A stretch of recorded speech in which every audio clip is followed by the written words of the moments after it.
All right, what else? I'd like to call the Village of Weston Plan Commission meeting to order for Monday, July 14th, 2025 at 6 p.m. Roll call, please. Cronin, Here. Zagami, Here. Deason, Here 16. Gerndt, They should be coming. Huffman, Present. Jordan, Here. Lumber. Here. All right. Item number 2, open public comment period for items that do not appear on this agenda noted as public hearings. So I know we've got 3 public hearings tonight. So is there anybody in the audience that wishes to make a comment on something that is not one of the public hearings? You will get an opportunity for those later. Second time, any comments? Anybody online with their hand up? Nope. Third time, any comments? Hearing none, we're going to move on to item number 3, written communications, disclosures, and recusals. Members of the body should make any required disclosures or recusals during this time. Do we have any? There should be 2. Let's see. The MD turf is actually a Travis Hoffman owned property. Okay. So he will be recusing during that time, will be in the audience. And then Gary Gerndt is part of the PGA, which would be item 7. And walking in right now. So if we could just let the record show that Gary Gerndt showed up here at the meeting at 6:07 p.m. Thank you. All right. And then written communications, there were 2. I'll get both of them. Did everybody get 2 or just 1? What was the second? The second one was there was another email. I gave it to Valerie. I don't know if she's still making copies of it or I just handed it back to. I think I gave you both of the ones that you had given me. What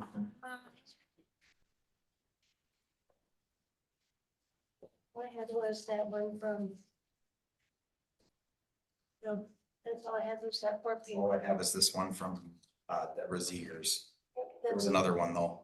That one didn't need to be copied. Oh, did need to be copied in? Okay. Yeah, well, I don't have a copy of that one. I don't know. It was- Sure. So we have a written communication from Deborah Zegers that was passed out to all the commission members regarding public hearing 20250212 for PGA. I'm not, it didn't state that it had to be read in. It's pretty lengthy, so everybody has a copy in case you'd like to reference that. Item number 4, minutes from June 9th, 2025 meeting. Move to approve. Second. We have a motion by Mumper, seconded by Jordan. On the question? Hearing none, all those in favor signify by saying aye. Aye. Opposed? So carried. Item number 5, public hearing, project number 20250259, conditional use permit request and site plan approval at 5009 Schofield Avenue to allow for the expansion of a personal storage facility land use on property zone B3, general business. I will open the public hearing. Presentation by the applicant or staff, whichever you prefer to do first. Dave, do you want to come up? Sure. Sure. So the Plan Commission discussed this project about a year ago. And it was deferred, and then the applicant withdrew to get some additional information for you. So you might remember these are the U-Haul, the existing U-Haul storage facility that is attached to Red Clover Market off of Schofield Avenue. They are looking at putting an additional 83 units, and they are going to be basically truck beds from the U-Haul truck beds, and then they will be putting a roof and basically building around that. And the last time that he was here, there was some questions about the kind of the roofing, and you kind of sent him back to kind of get some architectural stamps on that. he has done that. So you essentially approved in theory, the project last time, and he just now has supplied the additional information with the architectural stamp on them.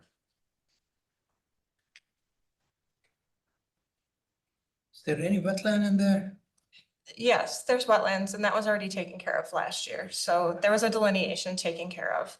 They are just under an acre, so there is not a need for a stormwater management plan on the site at this time. They're like 0.98 or something like that.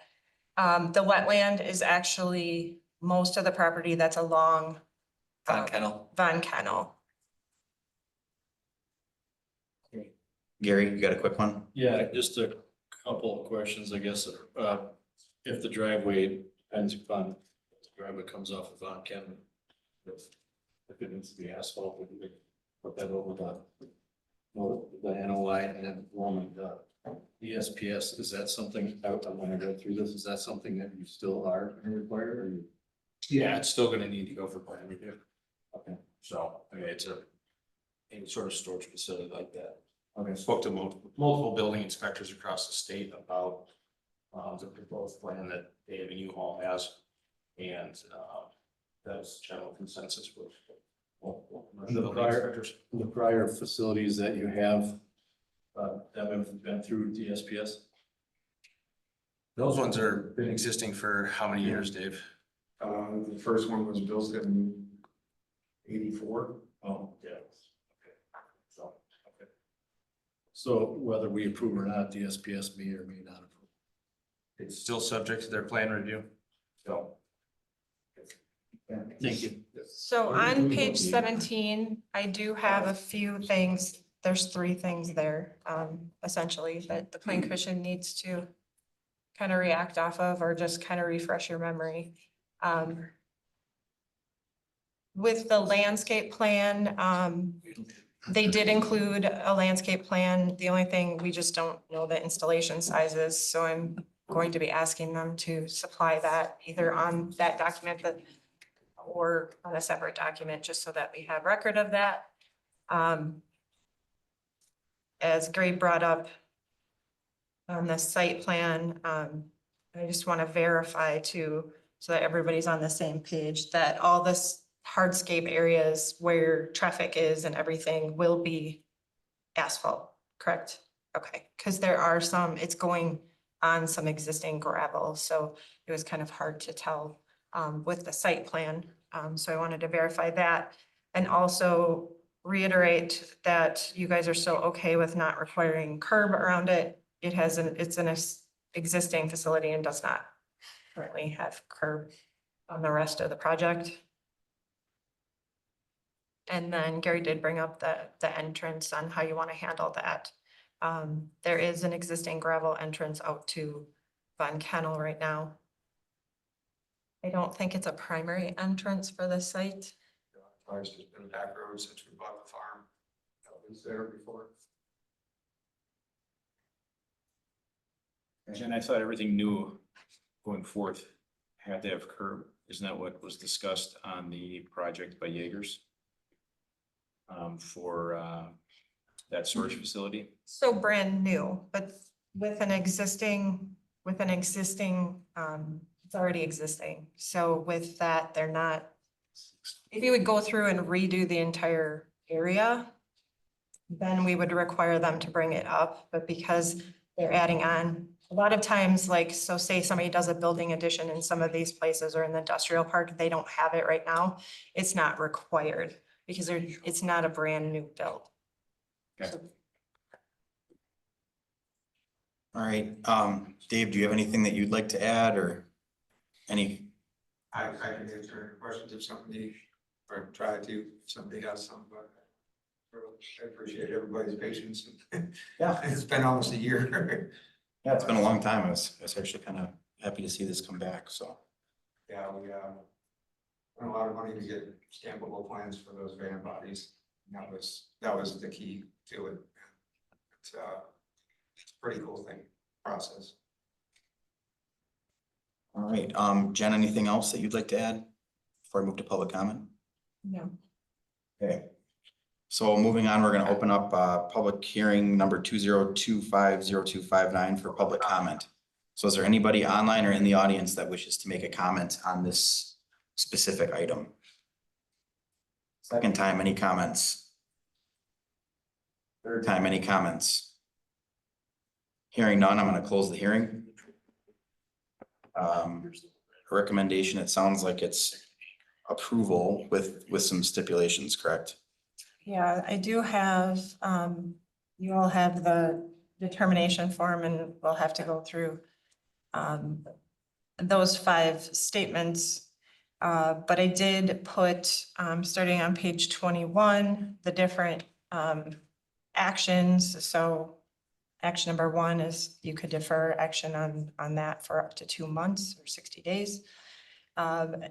The second option is approve the conditional use permit with the following conditions. A lot of these are standard ones that are applied to most of our conditional use permits. The site plan documents will be attached to that. My one question is typically on new construction or building addition of with a conditional use, we still require the development agreement. So that would be something that we would need to put in there if you think we should have a development agreement with him for the project. That's the only thing I don't have listed. And then the third option would be to deny, but you would have to list your reasons for the denial. Okay. All right, so I guess, yeah, discussion and action by the plan commission. So I'll start Still with, ask Dave questions or is that closed already? what was that? You still ask Dave questions? Absolutely. Dave, what's the advantage of putting these van bodies next to each other as proposed versus just building a typical facility like you have now? We retire trucks and chassis cab separated, and we build our own van bodies. Okay. So, U-Haul's already invested in the van body, as long as it's still in good shape.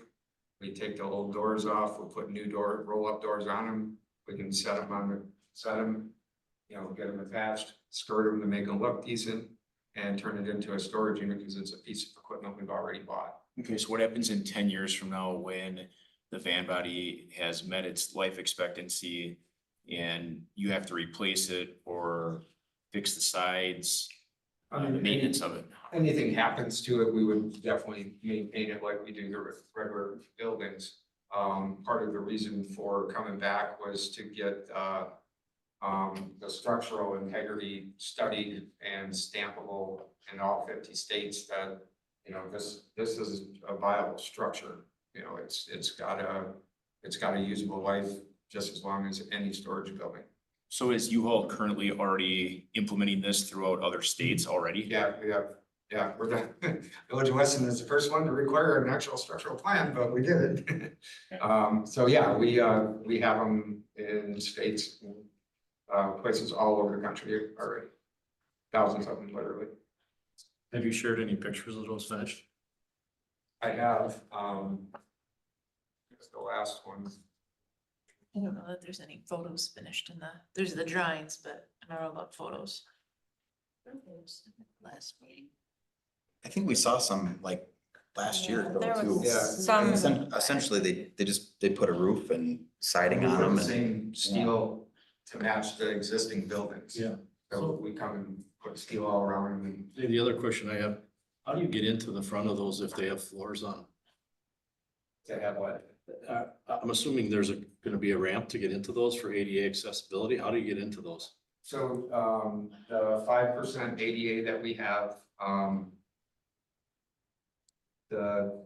we have 2 different sizes going. So we're gonna do 3 of the, 3 ADA compliant units that will be ramped because they're gonna be sitting on an existing pad that we have. The other size unit comes up to the existing blacktop. So we're actually gonna put those down slightly. And then the 2 that we need to do for ADA, will have a steel ramp that goes to the blacktop. The rest of them, it works out to be the same step up that we do on the concrete floors for the existing buildings where you have asphalt And then we have the concrete slab, and then we have a step up for water intrusion. And so it works out to be exactly the same measurement. So these steel frames of these, before you have wood floors in these? No, they're aluminum floors. Okay, so you have aluminum channel on the bottom versus steel? Steel. So steel, aluminum, how thick is the lower channel on that steel? Truck frame, so 4 to 6 inches. So those are gonna be dug down into the ground? We're gonna be sitting on our gravel pad, yeah. But we're gonna put the gravel pad down. So how do you get the water out of that gravel pad if that's gonna be like notched down into like a swimming pool? The grading of it will be to run off.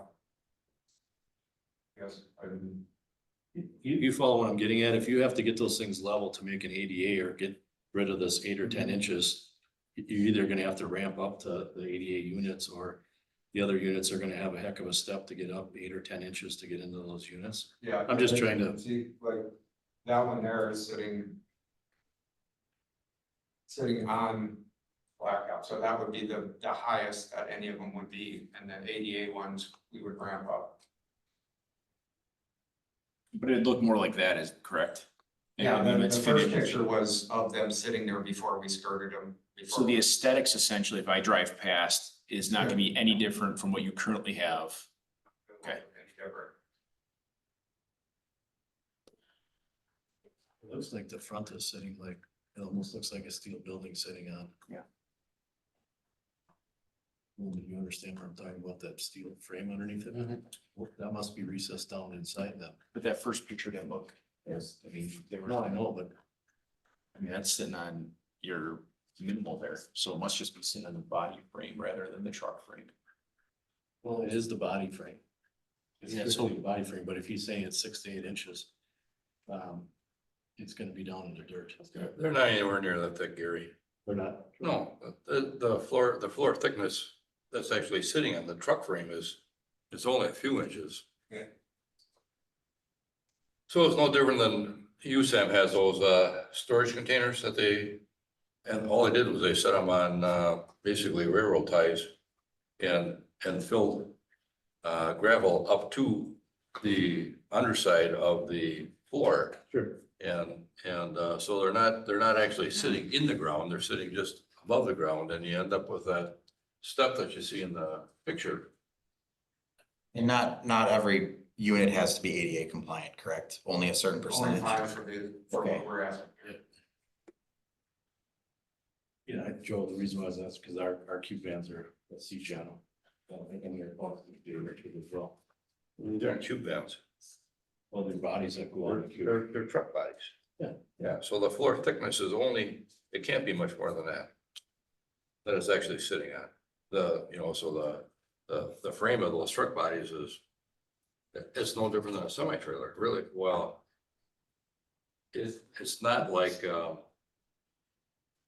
think what else would be similar, but, I know what you're saying. Ours are a little thicker, that's all. I was just asking the question if it sits down in. And then the ADA accessibility, but you answered those questions. Thank you. And just to confirm, these are gonna be anchored to the slab. Yeah, they're anchored down into the ground. We put it on the gravel pad. There's, it's in the packet too, but they're, like 48-inch ground anchors. that Okay. go- And they're engineered down to the sides. And specific spots. Yeah, it's a 3-inch, Page I 4. it's diameter. I just wanted to make sure I saw it in Jen's notes here for the request. for Be like a consideration, page so. 44, if you want to look at it. Looks like a 48 or 46-inch anchor. Yep. Yeah, page 46, 44, yeah. And you will be requiring a landscape, or you will be submitting a landscape plan, is that correct? We have one. You It got just one? needs to be revised to show the installation sizes. Okay.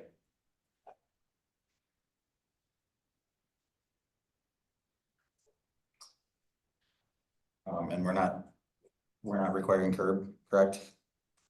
Correct. Okay. How do we want to handle that driveway? That was gonna be my next question. How long is that drive coming in? I guess I'd have to look at Come on it. now, Yeah, 200 feet. maybe. Yeah. 200 feet. It's pretty far back. Is that gonna be a usable driveway for access to those? We've never cut it off. When I owned it, I never cut it off. You know, it could be removed if you all want it removed. I've always just kind of maintained it. It's always been just an extra. I think it's more of, if we improve it and people are using it and somebody's coming down Von Kennel and there's a bunch of dirt or dust coming out onto the road, why didn't we require that entrance to be paved like the rest of it? I think that's probably our biggest concern. If it's a usable entrance and exit, that's probably where we're at with it. I mean, I would have to get, I would have to talk to the powers that be in Phoenix to see where they would want to go with it. I mean, if it was up to me personally, I want to remove that driveway for 25 years, but, you know, if you want to go on, I'll get rid of it. Most of them access in off the front, right? Yeah, everybody comes around because all our cameras on their buildings comes off of Schofield Avenue. And then you can go down any of the aisles between the existing storage buildings. And then there's 3 buildings back there already. Just come off around the main building or in between any of the storage buildings, and it just kind of leads back there, goes to that area and then comes right back out. If we didn't have a driveway on Buck Connell, it wouldn't make any difference in the world. Unless they keep open. I guess personally, I don't know if it needs to be done immediately, but I think we should put a date on it. Either remove the driveway or pave it. Would it all have to be paved, or are you just talking like a certain amount of the entry into? So if you look, if you scroll on that plan more, I think you can see it. It's kind of going off to the right-hand side and it goes all the way. So it's kind of it's not really. So Keep going up, right- keep going up, up. Right where the Straight match is, straight up, you can see the little narrow See driveway. the driveway? Okay. I guess the, more of the concern, I guess, would be is if they have cameras on the entrance coming off Schofield Avenue, they would probably want to either figure out how to get cameras out that way. It's a secondary exit if somebody wants to swipe something or steal something or whatever. And the existing buildings have cameras on them that are even back there already. So when if we were to put those up there, we would update the cameras to include those. And the current camera system, if somebody comes into the existing buildings in the back there, we catch them, whether they come in on Von Connell side or Schofield Avenue side. So we can already see them coming back there. And your preference is to remove it? What's that? And did you state earlier you would just as soon remove it? Personally, yeah, it's been a point of contention of mine for a long time. Or do you gate it just to, you know, in case you ever needed it because you're doing maintenance on the rest of the parking lot, and that's the only access point in or out, you put a gate there that's closed 99% of the time and. If you ever drive around and loop through there, the driveway that's used the most that comes back off of Schofield Avenue side goes back along there. It's a really wide gravel parking lot. I parked trailers and everything back there for years. I own Total Rental. And, you know, so we definitely could put a gate there, you know, if that's what you guys want to do, we can do that. Or take it out or down the road and pave it. I'd like to keep it off the paving project off of this if I could. You know, if it's a requirement, I can do it. I think maybe we should, I don't have a preference one way or the other. Maybe leave it up to them. I guess as long as it's gated, paved, or removed, it does not. And I understand not wanting to make it part of this project, so that can be a separate thing, but I think we should put a date on that so that it. I agree, it should be the property owner. Yeah. If he doesn't want it, why require him to do it? How soon are you looking to get started? Last October. Last October, got it. So, no, I mean, any, you know, whatever the motions take and we'll just kind of grind down. Do you base it on final occupancy? That's got something that has to be decided by final occupancy, one of those three items. Yeah, that's fine. That's your time frame on it then? Yeah. I think that's reasonable. Do you? That's fine. Okay.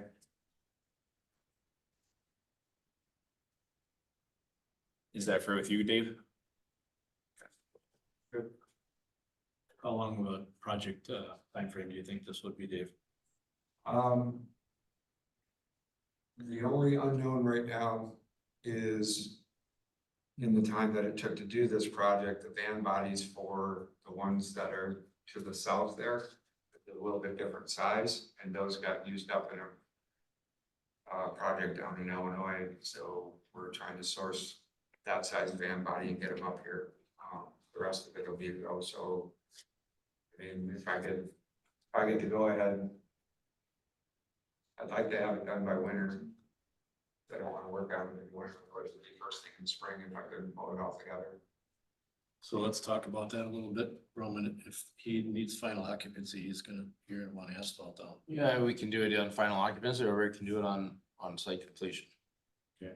You know, I mean, those are kind of would be the Just so two we're not triggers. holding him up, if he wants it by winter, build asphalt.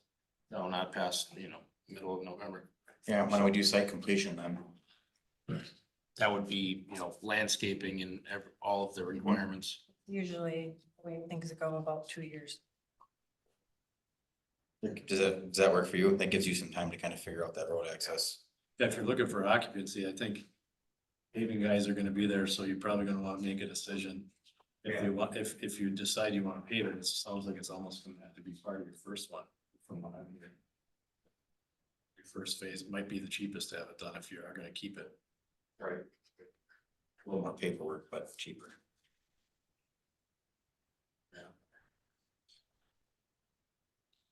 Is there anything that we didn't touch on that was in your notes, John, that, No, so then that gated, paved or removed by final site completion would need to be added as a condition on the conditional use permit. okay?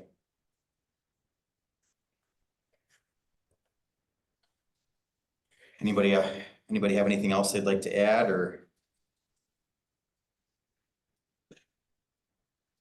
We do have to go through the determination for this, so we can do that. It's ready, and then we can take a stab at a motion. Everybody good with that? Yep. All right. Is the proposed conditional use consistent with the comprehensive plan, this chapter, and all other plans, programs, and ordinances adopted by the village? Yes. Yes. The proposed conditional use in its proposed location and as depicted on the required site plan will not result in a substantial or undue adverse impact on nearby property, the character of the neighborhood, environmental factors, traffic factors, parking, public improvements, public property or rights of way, or other matters affecting the public health, safety, or general welfare, either as they now exist or as they may in the future be developed as a result of the implementation of the provisions of this chapter, the comprehensive plan, or all other plans, programs, and ordinances adopted by the village. Yes. Does the proposed conditional use maintain the desired consistency of land uses, land use intensities, and land use impacts as related to the environs of the subject property?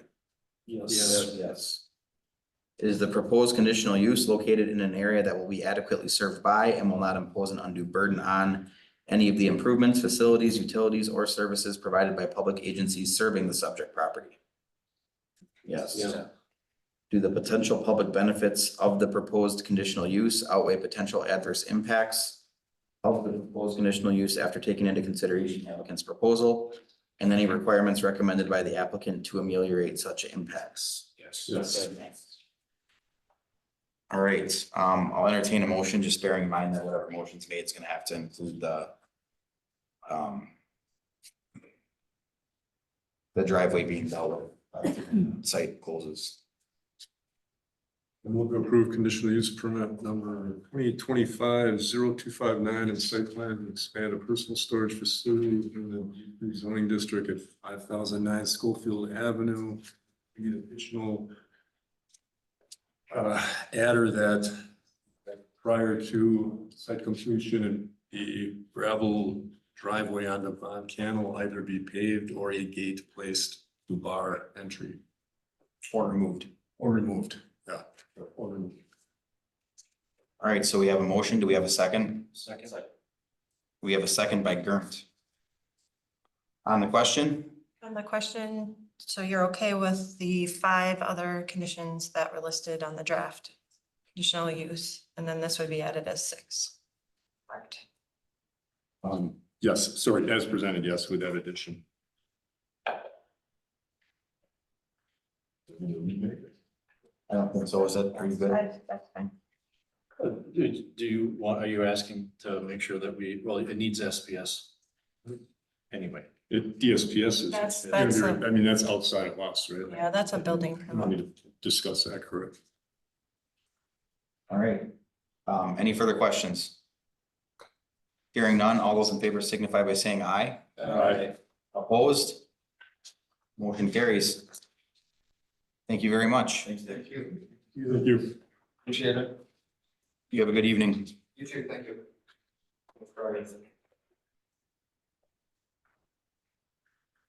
All right, item number 6, public hearing, project number 20250242. Conditional use permit request at 5605 Mesker Street to allow for a light industrial land use within property zone B3 general business and a salt storage bin within the WHPA Wellhead Protection Zone A overlay district. I'm gonna open the public hearing. Travis, so you can use myself. Yep, if the record just could show that, Trev Hoffman stepped away for this agenda item, please. And then we have a presentation by the applicant and or village staff. The applicant may be on the phone. Hi, yeah, can you hear me? Yes. Yes, could you please just state your name and address for the record? Yeah, this is Nick Teckel. I'm the general manager at Turf MDs, looking to request a conditional use permit for 5605 Mesker Street. All right, the floor is yours, sir. Yeah, so essentially, we are same company and everything, just operating across the street now at the old Wooster's garage. We are looking to get a salt storage bin on location with this application. I see that there was a few questions that were raised, one about getting an environmental impact study, and then a fully screened outdoor storage as well, on top of a grading plan for the salt storage bin as well. So here today to introduce myself, represent Turf MDs, and take any of your guys' questions. Thank you. Thank you. Jen, do you have anything you'd like to add? So essentially, they're operating the same as they did in the West Fair Avenue site. You guys gave a conditional use there. Everything was inside at that site. This is a larger site. And they, like he said, want to expand to include that salt storage bin area. That requires the conditional use on top of it being a contractor yard, so that industrial use. So they also need the conditional use for the salt bin storage. In the past in the area, because this is in Wellhead Zone A, we have received some kind of an environmental statement in the past. I think our REI did one for the last storage, salt storage that you guys looked at, just stating that they were not going to impact the well with this new construction. I did put that it needed to be enclosed, so that's essentially just, the fence is already there, everything's going to be behind the fence, but then it would be to just slat the fence for some screening. That'll help kind of keep people from probably going in there also and taking some of their supplies. And then I think that. Oh, and then he did bring up, Michael would just like to see a grading plan around that. salt storage area, just to see, to make sure that it drains out to the storm sewer. Yes, I can have that. I can get that for you. Yeah, other than that was more with the site plan, than with the actual conditional use permit. What's the height of that building? The height of For what? the storage, The existing? no, for the salt. He's gonna have salt in there, right? Right, it's just a small 25 by 20. I don't know what the height is on it. So they're gonna dump it outside and push it in? I'm guessing that's how the other ones have done it. Is that lot back there paved? It's gravel. Are they planning on paving it? He's gonna put down a concrete slab for it to sit on. It's 8 feet at eaves. Is what it says. Yeah, they have to dump it outside and push it in. That's the wall height, so it's 25 by 20 by 10 at peak. So. And the surface runoff, they all gonna go to the storm system. On 65. That's the dimensions. Is there a map of the storm, Michael, or is that, where's that stuff? Storms are going down to the river then, Mike? It does, yeah. And that's okay to be. Well, it's either gonna have to go there or infiltrate into the ground and then get the well right there. So, yeah, the purpose of the wellhead protection is to keep things from infiltrating into the recharge zone, so So how far is away from the well? it's like 700 feet, How much? like 700. The salt shed that we had for years though was how many feet away? It was about 600, so it was a little closer. Yeah, I mean, that's the main thing, asking for the drainage, like the salt shed at 5,500 drained towards Schofield Ave and it went to the storm sewer. so as long as it drains toward I just wanna make sure it doesn't drain to a low point where, where it settles and then, Settle. yeah, yeah. okay. And if it's gravel, it doesn't take much where you're pushing up the salt and, all of a sudden you're digging in front of that shed and now that's just become your low point and all of a sudden we've got inches or plus of, salt packed in there for foreseeable futures. Are, is it Nick? You're online, correct? Yep. Is the concrete pad that you're paving, is that just for the building or is there gonna be a concrete area in front of it as well for the salt to be dumped on that you guys then push in? In all honesty, we were likely gonna do a concrete pad off to the side as well. But yeah, we would extend that concrete pad out front Okay, because, like you did bring up a point, we wouldn't be able to dump inside. I think we would have, I would think we would have to make that condition. I think we did that when we did, was that Kadronowitz? Yeah, Kadronowitz, yeah, they're paved from the street all the way back to that shed. So they placed that shed right at the end of the pavement. okay, And then there was a base layer put underneath that shed. This one's a little bit larger than Kadronowitz's, but I mean, we had sealing done on, you guys required sealing done on the interior of those walls on that shed. And that's over on Hildeman. I guess the hard part is not knowing what the structure of it is, or Exhibit A.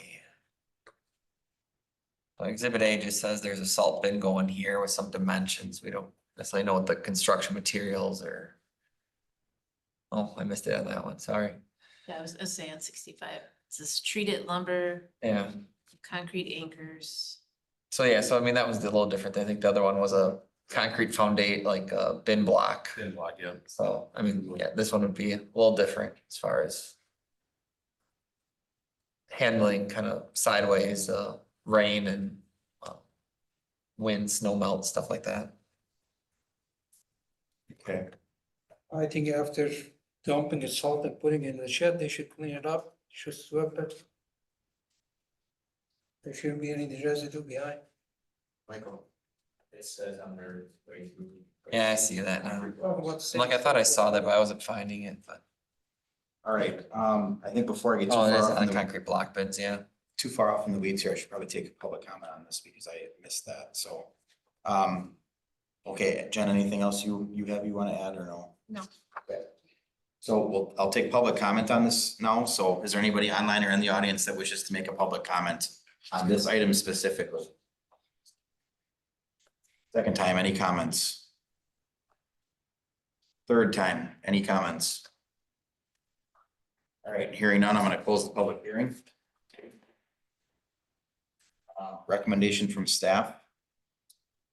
Would be to approve with the conditions.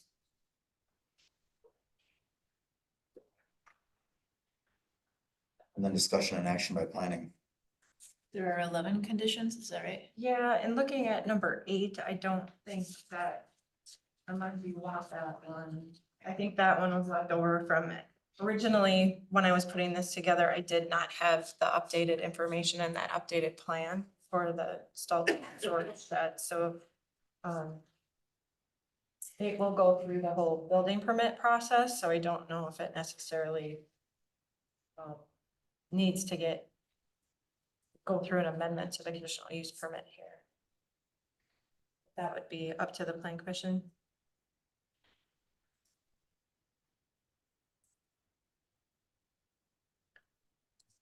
I'm just reading these real quick.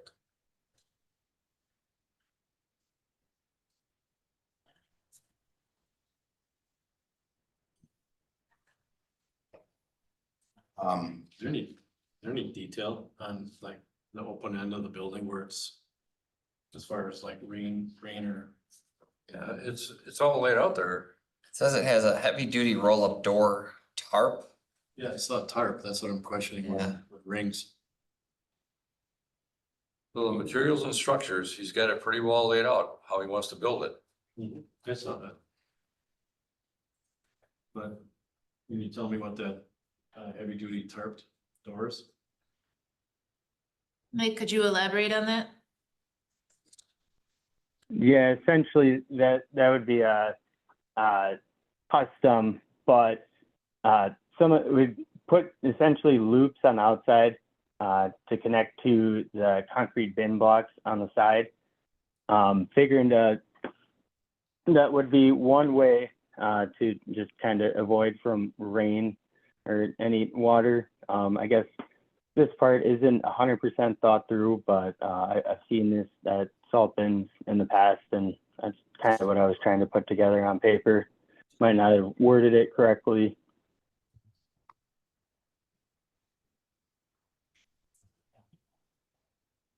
Thank you.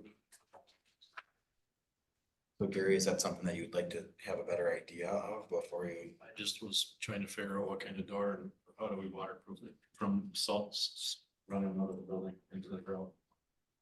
If it's a gravel parking lot. Jen, what about this wellhead protection? You're asking for engineering report on that? So part of the performance standards requires for them to provide an environmental effect study or an environmental assessment. And in the past, with the one, I don't know what the name of that one you guys were talking about, Gronowitz, he provided one from REI.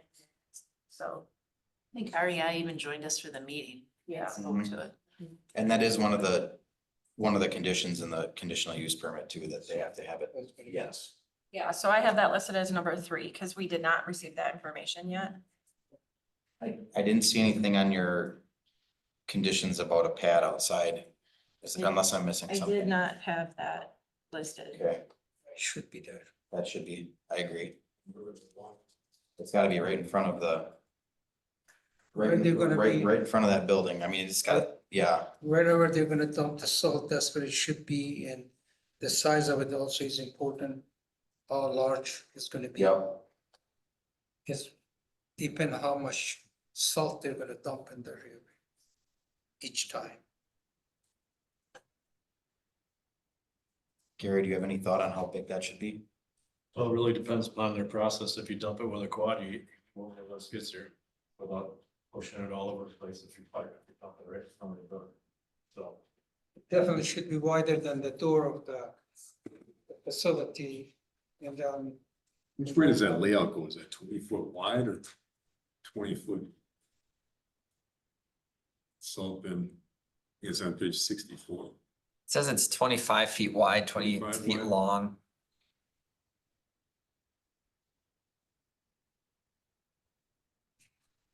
And Page the, 65 has the size and layout listed. it says the door is 20 feet long and 10 feet high. I thought Nick mentioned they were gonna move it in from the side, not from the front.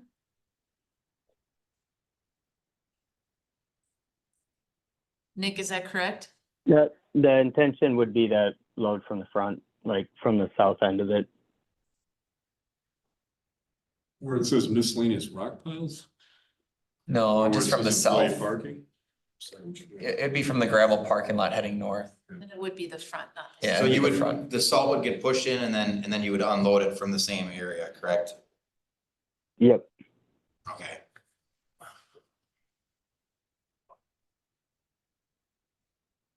Yeah, I mean, So should we assume that the sidewall north, east and west sides of the bin are 8 feet and the front is gonna be 10 feet? For a 10-foot door?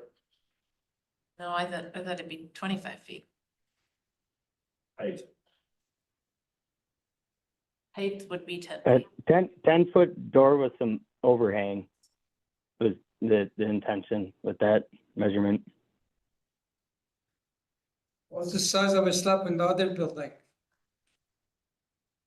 which other building?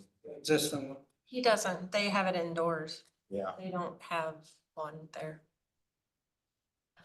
And this should be at least 20 feet by 20, something like that.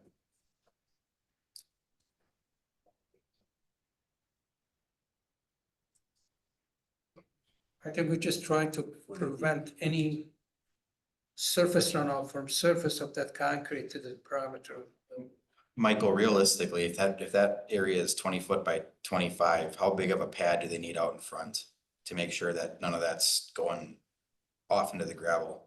And it kind of comes back to Gary's point of what are they dumping it with and how are they moving it? Cause I mean, if you have a quad axle truck that, if you're buying it in bulk and that's how it's getting delivered, I mean, probably need at least 20 feet outside of that to keep it within a manageable space, so. If you're dumping it with, your little 1-ton trucks, then maybe it's a little less, but. Nick, do you have an idea on how big of a load you guys expect to receive at one time? What it's- Yeah, it'd likely be quad axles. I mean, if that would be an issue, is to, 10-foot pad to 30-foot pad. We could see about that, but just planning for the future, we'd just probably go with quad axles and then pushing it in with that end loader or the skid. I think we should assume the worst case scenario because. Well, I agree. Right, I mean, if we're trying to protect the well water, I'd rather Yeah. have it too big. With how big they are. Where's the closest catch basin to that? Yeah, 20 with 20 is good. It's on Mesker, Yes. So just a little north of their property line. So worst case scenario, Michael, how big of a pad would you like to see out there to protect? I mean, I guess part of that comes down to the drainage plan too. I mean, the asphalt kind of cuts off. I'm gonna look at like 3 things here. Leaving that. There's a catch basin in the parking lot. Okay, so that's part of it Based too. on grading and. it's in the back, Travis? There's a catch basin in that parking lot. Okay, so if there's a catch basin in the parking lot, I mean, that's part of the reason for asking for the grading plan. Without knowing that, I don't know where anything goes and we don't have everything on private property, so. So at that point, do we need to defer this until we have a grading plan? I think if you put I mean, if there's a grading plan and a little better, yeah. Understanding of how that whole site's gonna look, I mean. It might be easier to defer that portion or. Just say, contingent on a grading plan with, impervious surface, from bin to a drainage way or. Cause that's what you're gonna want. Yeah, You're not gonna wanna go across gravel over to a catch basin. yeah, 'Cause it's gonna soak in the ground. yeah. Yeah, I think we need to defer this until we have a.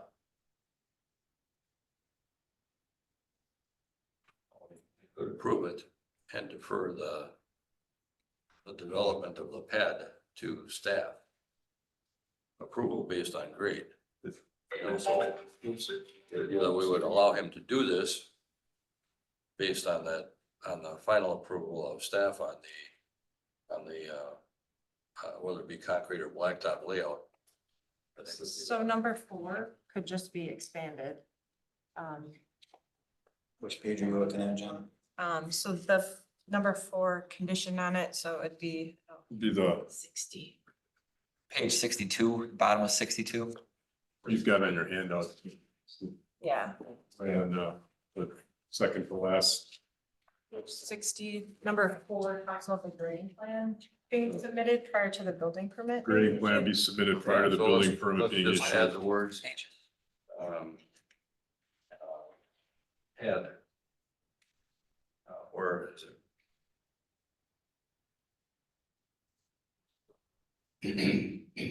I think that grading plan is very important because whatever come off out of that concrete pad he's dumping on is gonna go toward that catch basin. And that water is contaminated.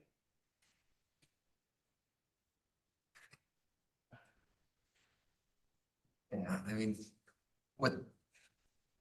In general, I mean, we do salt our road, so, I mean, if, as long as the building's enclosed and we're not. You know, I guess it shouldn't be a whole lot different as long as they are keeping it stored inside and not just dumping it outside and letting it just be out in the elements for. You know, so I guess that's the other thing, a 20 by 25 bin isn't necessarily large, and if you're getting quad deliveries, I mean, that's. It's a lot of salt. It's a lot of salt, so I mean, you're packing that thing tight, so I mean, you're gonna be playing the timing game of, I am exactly empty, so I need to. So then if you are storing it outside, I guess we should make sure there's a. Well, there, either it shouldn't be stored outside or there should be, it needs to be covered, I guess, if it's outside. I guess here's where I'm at. There's too many unknowns for me right now to be able to say I'm comfortable approving this tonight, even with given staff direction. I mean. We don't have a grading plan. I understand we have the building materials here, but we have.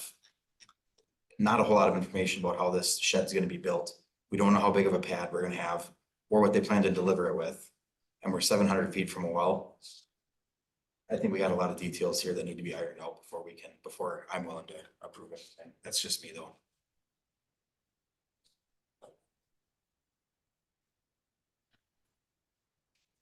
I think you could prove it with some contingencies and know that Michael's not gonna allow it to go past. Or get past without having the proper. Well, so if you wanna look at it again, Steve, we could include number 8, and once finalized, salt storage plans must be submitted as an amendment to conditional use permit. I think the important thing here is to let him know that we're okay with him doing this, but within some ground rules that would make sure that we have wetland protection. Is there any intention to store salt outside? I don't know why you would. No, we can't. Because, yeah. I mean, that's what I'm saying, do we just put that in as like one of the conditions also that they're, You can't store it there. can't store salt outside? Yeah. Other than just temporarily while you're holding. Wouldn't it ruin the product? I mean, wouldn't it? Yeah, if it gets wet, it just turns to brine and it will run away from you. Right. And then when it dries out, it hardens. So you have one big rock? Mm-hmm.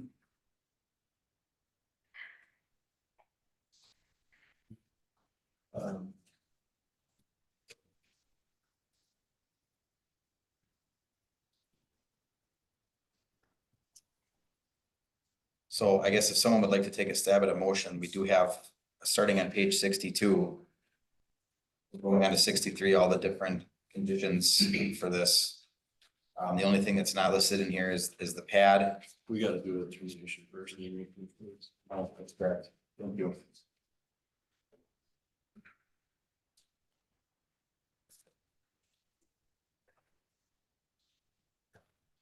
Right, is the proposed conditional use consistent with the comprehensive plan, this chapter, and all other plans, programs, and ordinances adopted by the village? Yes. The proposed conditional use in its proposed location and as depicted on the required site plan will not result in a substantial or undue adverse impact on nearby property, the character of the neighborhood, environmental factors, traffic factors, parking, public improvements, public property or rights of way, or other matters affecting the public health, safety, or general welfare, either as they now exist or as they may in the future be developed as a result of the implementation of the provisions of this chapter, the comprehensive plan, or all other plans, programs, and ordinances adopted by the village.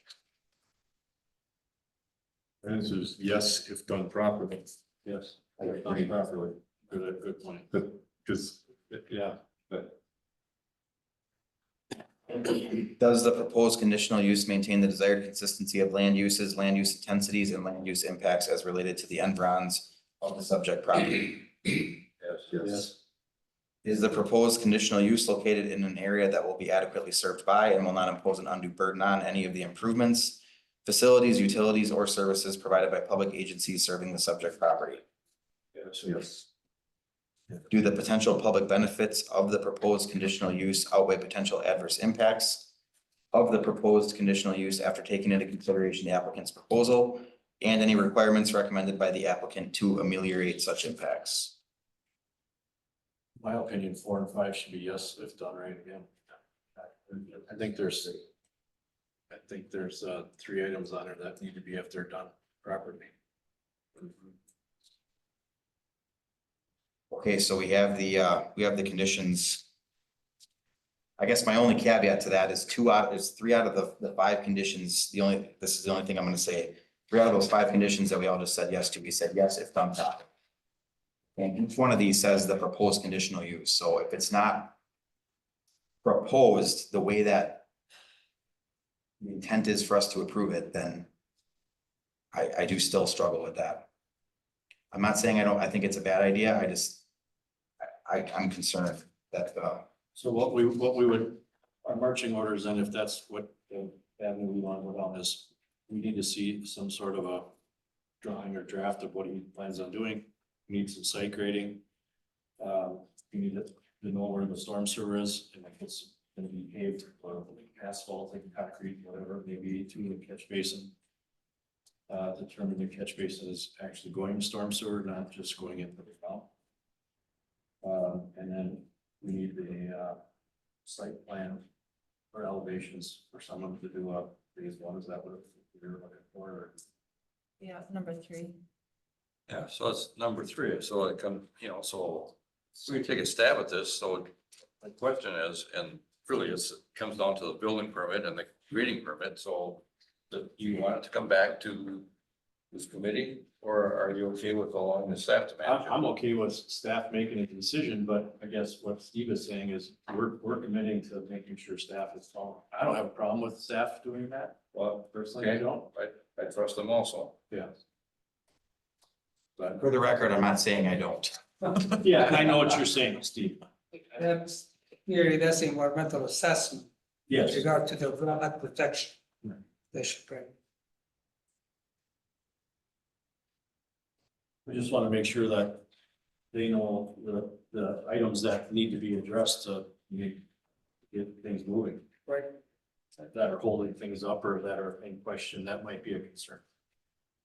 the more I think about what you said, and as I read this, I'm saying that the proposed plan doesn't include any of the environmental concerns, right? And we're saying we're moving that off onto staff, which I agree with. I don't have a problem with it. So did we do our job then? You know, I mean, we're supposed to be evaluating the proposed plan. I think we should ask and bring all this information back to us. And look at the staff recommendation and we make a vote.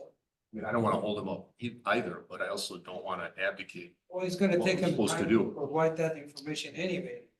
It's not a couple days job. Right. That environmental assessment, that's gonna take a couple of 60. days, couple of weeks at least to do it.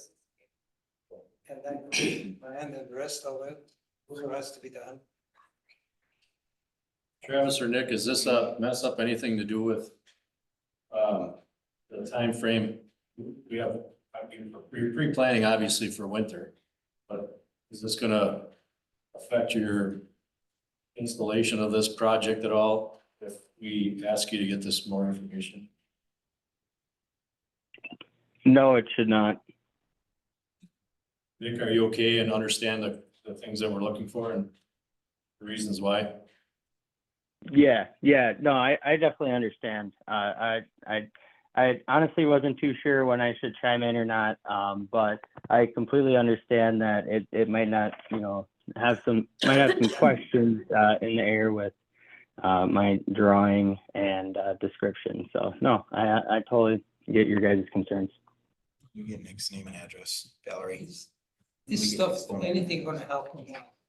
She has an operation, Do you have it? I have in the future, if something happen out there, it's done, so it's supposed to be done. Still this happens, so. Just trying to protect him. Right. Yeah. Is 30 days reasonable if we have you guys come back next month, or do you need 60? It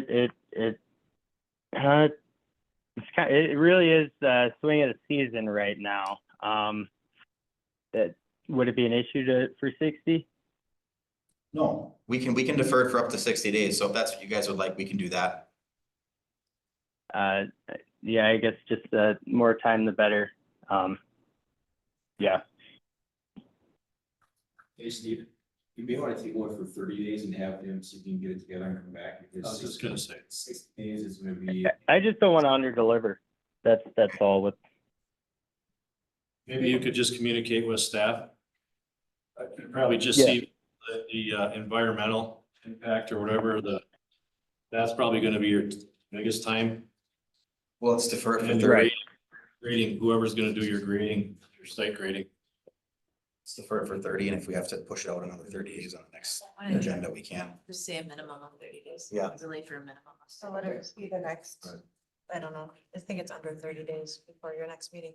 So, anyone want to take a stab at that? Building elevations too. Nick, or just defer. Inspector McGuire here. We do need you to provide some building elevations for the structure as well. Yes, that would be helpful. Alright, I'm going to take a motion to I'll defer. move to defer the project for 30 days, and if they need additional time, they can request it. We have a motion by Zagami, Second. second by Mumper. On the question. Hearing none, all those in favor signify by saying aye. Aye. Opposed? So carried. Thank you for coming on, gentlemen. Appreciate it. Hopefully we'll see you guys back in a couple months here. Thank you. Appreciate it.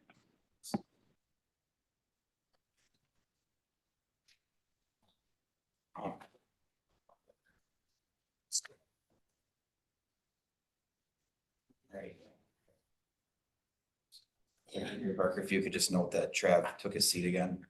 I'm using myself. Give me just a second here. I'm trying to find my place.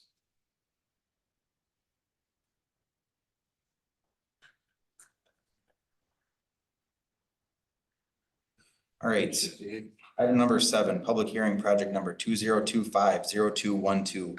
Conditional use permit request and site plan approval at 7795 Weston Avenue to allow for a solid waste disposal, composting and or recycling facility land use to occur on property zoned AR, agriculture and residential. Reland, Eau Claire River LLC and PGA Inc. Open the public hearing. Presentation by applicant and or staff, and if Secretary Parker, you could note that Gary Gurn has recused himself. Okay, I can start it and then turn it over to Kurt Seibert. 2 months ago, they came in for a non-metallic mining permit for the 280s. This parcel would be the north 40 of those 280s. So you approved a conditional use permit for a pond, which is being brought up. Yeah, it's a bigger. So they have approval for a conditional use permit for a 30-year, you put a restriction on it, to construct the pond, and on it, they showed on the north parcel, basically the stockpile area. And in some confusion, staff didn't realize that they would also be moving the yard that they have on Zinzer Street behind the excavation shop for PGA to this site, because they were showing the piles and things like that, and some of the approvals of the conditional use are kind of the same activities, because they could potentially be doing some, well, they were gonna be stockpiling the materials taken out from the mine. But what they would like to do is also, as part of their, as PGA and their excavation, they've been looking to move their yard facility here, just because the same uses are kind of going on. And they would be bringing in some of the materials from their projects that they have. So it's kind of a very similar use to the mine. So it's one of those things, when you've looked at it, you thought what they were doing was with the mine. So after we got talking after that, and they realized that, and they also didn't want to have a 30-year time frame on that, I guess, yard area that's shown in that hashed. So we met with Mark Roffers, who assisted with the original zoning code update, and kind of talked through the different ways that this could be done. In the past, like Mitch King's property, we did the solid waste disposal, composting, and a recycling facility.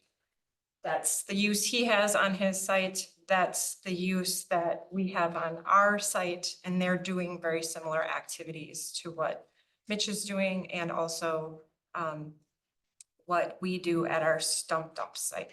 So we decided that we would go through the conditional use process for that use. We did look at the industrial use, that could be done as a permitted use by right, but it would also have some issues with their current mining permit. It would essentially have put that non-conforming if they would have done that. And asked for that rezone request. So we're going through the process to ask for a conditional use permit. A lot of the same plans and everything, the stormwater plan is all the same, because it was included with the mining permit. So, and that was attached to their mining permit. So really, it's just that area that you're seeing.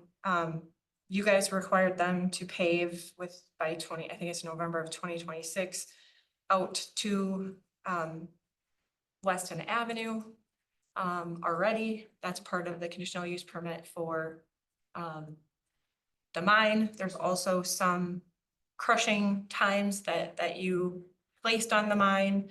They're following the same schedule there.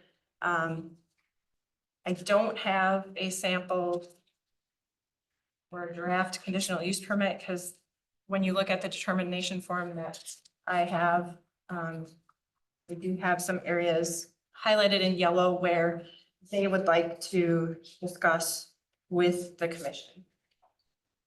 But they basically went through and they answered all of the performance standards on how they were planning to meet that for the solid waste disposal, composting, and our recycling.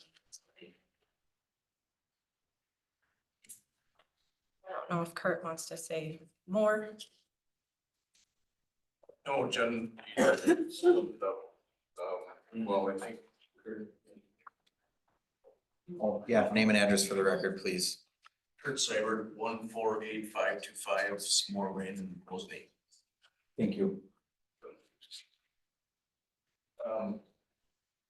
Yeah, Jen kind of summed it up well. We're just for the visual aesthetics of what we're doing at our current facility, it was kind of talk that this would be the best avenue.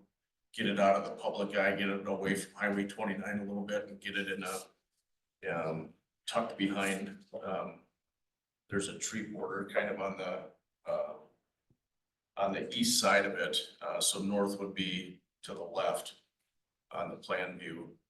So that would kind of shield this operation. Like Jen mentioned, a lot of the operational type things that we'll be doing with the mine site will mirror what we're doing on this, but the point being is that we don't want this to expire in the 30-year time frame in which the mine would, so.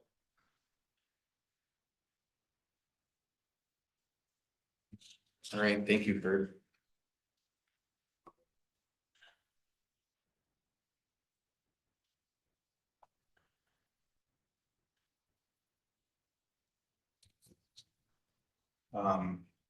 Public comments. Is there anybody online or in the audience that wishes to make a comment on this item specifically?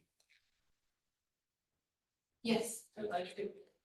Okay, do you mind grabbing a seat for a second? Then you can step right up here for a moment.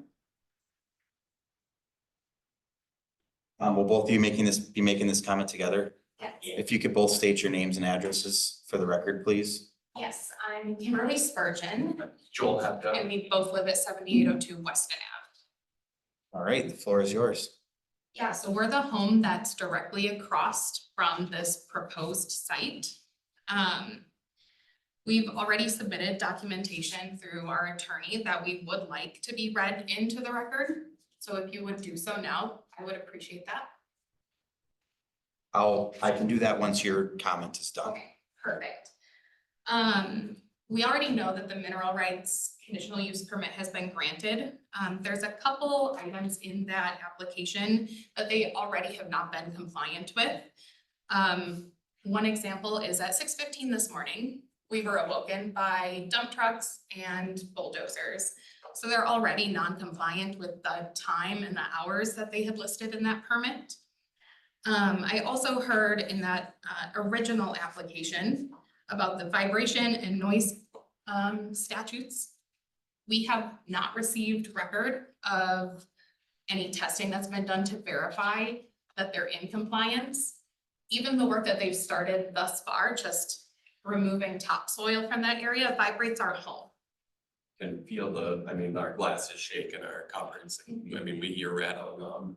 We work from home and I have a hybrid work schedule. I'm in the office some days, work from home some days, so we're there for this activity. We can hear and feel and experience everything that's going on while we're inside. Furthermore, I heard them mention that they want to get this away from the public eye. We're the ones who have to look directly at this. We are less than 500 feet from this proposed site. We're close to the road already. You guys had the walking trail come in, and that walking trail is there too. So that's being used a lot by the public, so. It seems inconsistent with your comprehensive plan of drawing individuals to that area with the walking path, with the new park. That we were, a And few now- months ago, that we were calling for a different, hearing like this. I think it was maybe 3 or 4 months ago, about creating a park that's adjacent to where this proposed site will be. It just seems inconsistent to draw that sort of public access to the area, and then, right, you're gonna be mining dump trucks all day, 7 days a week, right? We get no reprieve from that noise, and it just seems inappropriate for the village to grant that. We have some other, kind of comments, questions, concerns in the That are addressed written in the statement letter. that we, submitted too. So if you could, please take those under consideration review when we're doing the rest of your, decision making and discussion here. All right, thank you, appreciate it.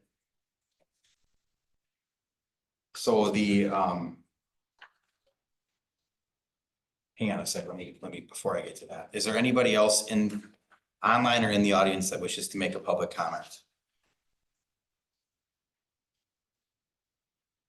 Can Gary make one as the applicant or no? He's an applicant. Okay. Gary, go ahead. I guess if you could state your name and address for the record, please. Gary Guarantee 201 Pine Street, Weston, Wisconsin. I just want to say that, that is not our project across the road that's happening right now. That's a completely different contract with Weston Avenue. Has nothing to do with us. Great, thank you. Anybody else online or in the audience that wishes to make a comment on this item specifically? Sir, if you want to step up and state your name and address, please.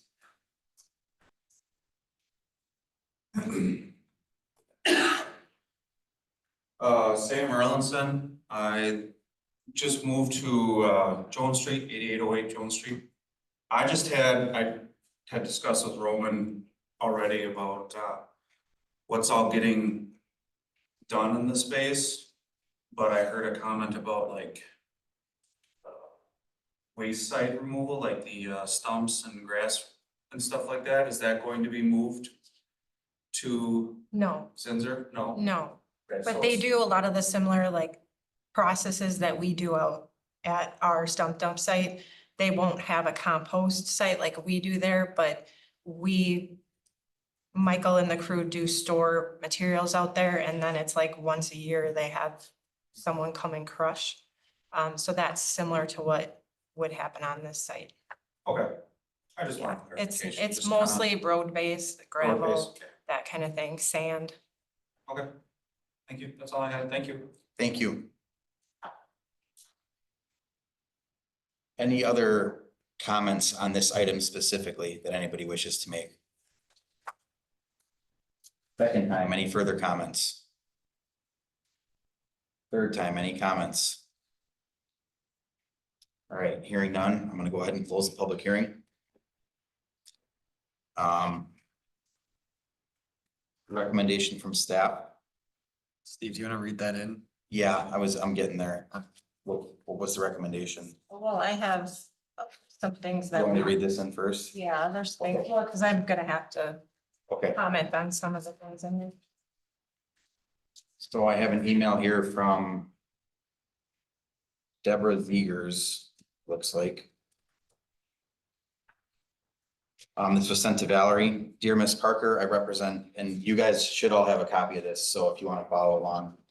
I represent Kimberly Spurgeon and Joel Hebda, who reside across the street from the proposed facility at 7802 Weston Avenue. Please accept these written comments for tonight's public hearing before the Village of Weston Plan Commission. My clients are opposed to the issuance of the CUP. The operation described presents an intense industrial use of property directly across from their home. The operations plan describes operations 7 days a week between 12 and up to 24 hours a day, bringing heavy truck traffic, large equipment operation, and crushing, sorting, and screening operations, bringing noise, dust, and unsightly mounds of construction materials piled 50 feet into the air. While the application proposes that the main operations occur some distance to the south of Weston Ave, the agricultural lands and wetlands between the operation and Weston Ave will provide no screening and will not mitigate the significant increase in heavy truck traffic coming and going from the site. Based upon my review of the application and Village of Weston ordinances, I believe that the application must be denied for a variety of reasons, but primarily the following. The proposed use is incompatible with existing residential use. The village's zoning code requires the consideration of several review criteria under section 94.16.06. Parent A, parent C 2 before a CUP can be issued. The plan commission must find that the proposed conditional use in its proposed location and as depicted on the required site plan will not result in a substantial or undue adverse impact on nearby property, the character of the neighborhood, environmental factors, traffic factors, parking, public improvements, public or other matters affecting the public health, safety, or general welfare, either as they now exist or as they may in the future be developed as a result of the implementation of the provisions of this chapter, the comprehensive plan, or all other plans, programs, and ordinances adopted by the village. We believe it is self-evident that an operation as described in the applicant's own operations plan is disruptive to and inherently compatible with my client's residential use. The village's own zoning code recognizes this by the fact that the only other places where the proposed conditional use category is available for consideration are the institutional, light industrial, and general industrial zones. This is not the type of business operation that should be permitted to exist immediately adjacent to residential uses. The proposed use is not an available conditional use in an agricultural and residential zone. The applicant is seeking a CUP for solid waste disposal, composting, and or recycling facility. What the applicant proposes, however, is another use entirely more consistent with an asphalt, batch or concrete stone crushing and or processing operation or outdoor storage or wholesaling. The first is only allowed as a temporary use and the second is not an available conditional use in the AR district. Section 94.4.06 parent 5 defines solid waste disposal, composting, and or recycling facility as any use dedicated to the collection, storage, processing, and or disposal of solid waste as defined by Wisconsin statute 289.01 parent 33, organic materials for composting or for off-site energy production and or materials for recycling.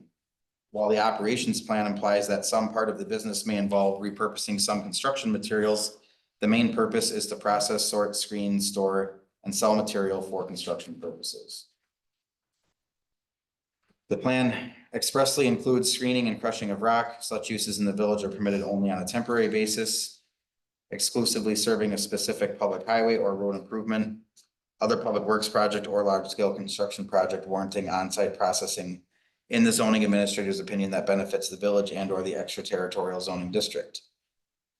Outdoor storage or wholesaling includes contractors' outdoor storage yards, equipment yards, lumber yards, coal yards, landscaping material yards, construction materials yards, and shipping materials yards. Section 94.4.06 parent 2. This seems to describe the core activity being proposed. However, such uses are not allowed as permitted or conditional uses in the AR district. See section 94.3.04, figure 3.04. The applicant is trying to fit a square peg into a round hole. At best, a portion of the activity tangentially touches upon an allowable conditional use. However, the totality of the operation involves a use that is either only temporarily allowed or not allowed at all in the AR district. The proposed use conflicts with the village's comprehensive plan under section 94.16.06, parent 8, parent C1. The plan commission must find that the proposed conditional use is consistent with the comprehensive plan, this chapter, and all other plans, programs, and ordinances adopted by the village. The applicant cannot meet this criteria under the Weston Avenue corridor plan adopted May 24th, 2021. This property is planned for residential, recreational, and open space uses. Clearly, a construction material processing and storage site using heavy machinery and generating heavy truck traffic is not consistent with these planned uses. For the above and foregoing reasons, it is my opinion that not only should the proposed CUP be denied, the Village of Weston zoning code compels this outcome. The proposed use is neither a permitted or conditional use in the existing zoning district, and it is directly contrary to the Weston Avenue corridor plan. Finally, granting the CUP would also result in a substantial undue impact on my client's property and significantly alter the character of this neighborhood. Sincerely, Matthew J. Fleming. I don't see an address on here. Page.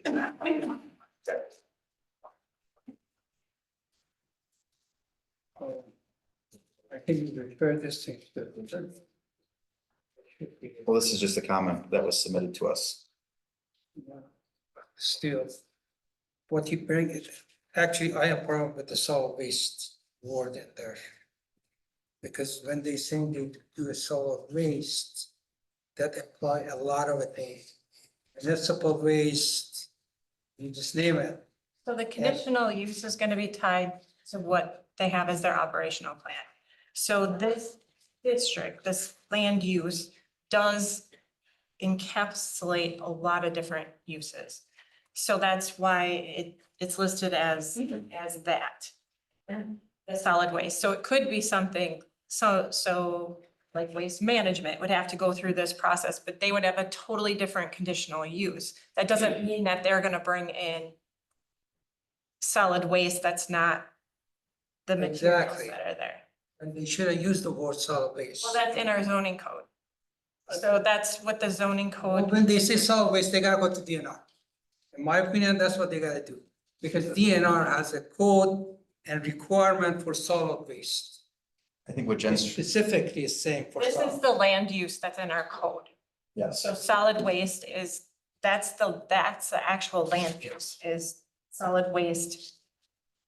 it encompasses a number of different Yes, things, but different types of that. when they get their permit, they have to outline specifically what the permit, the comprehensive. Doesn't open up does everything. not open it up to solid waste and recycling.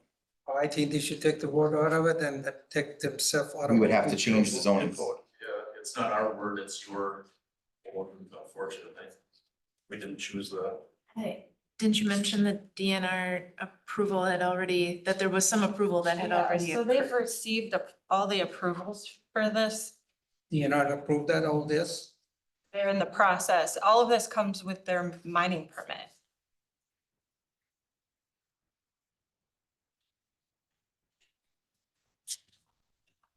So a few of the comments that were listed in here, I just kind of want to bring up.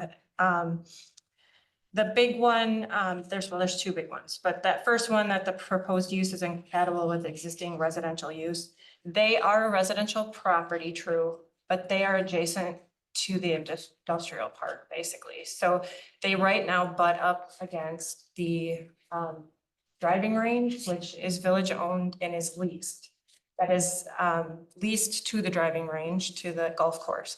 So that is a potential on the future land use map, an industrial area, including their house.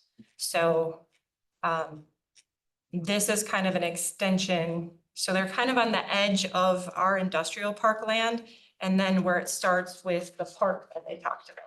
So Prohaska Park is down the road to the west. As part of the Weston Avenue corridor plan that they refer to, this property is actually shown as, I've got a copy of it right here. It could be Parks and Rec, multifamily, or industrial. Because basically and if I think majority of you guys were on the plan commission when we discussed the Weston Avenue project, there was kind of that parcel of land was under a different ownership and we weren't exactly sure what it was going to be used for. At times, they talked about an extension of the golf course there, that it could be used for some multifamily housing for the industrial park, or it could be used as an extension of the industrial park.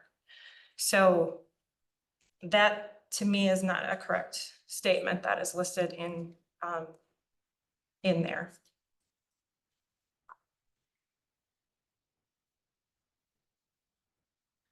And as I said earlier, this actual use was used on Mitch King's property in 2017, which was, the code was adopted in 2015. So what is Mitch King accept out there on his property? He's actually off of East Jelnik. Right, what he taking in there as a solid waste. He has a crushing operation that happens. So that's not the solid waste really. He's bringing in the same type of materials. It still falls under the same zoning use. Yeah, It's but the not same solid use. waste. It's not, but that's why you have to put it in the permit. You can't convince me solid waste is different than what I have in my mind, let's put it that way.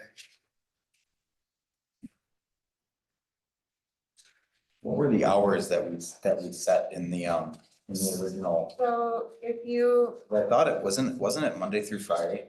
yeah, so if you Didn't go include through weekends. the document that I passed out, the determination form, they've gone through all of it.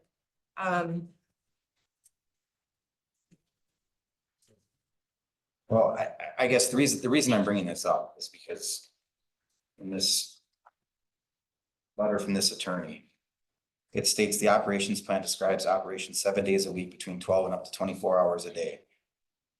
So I'm going to respectfully disagree with that statement because that is not what was put in that plan when we approved. When was that? 2 months ago? 2 months. Yeah. I thought So, the crushing was, So but we Yeah, kind of, we had a more flexible schedule for the mine that included some time on Saturday. But then we kind of shrunk down the crushing and screening type operations to be similar to what the village, what this commission approved for Mitch King's, to stay consistent with that. So, Where the, where the 24/7 comment I think is coming from is when we go through that determination. And that's something that we have to talk through because we and generally didn't know how to put it in the application.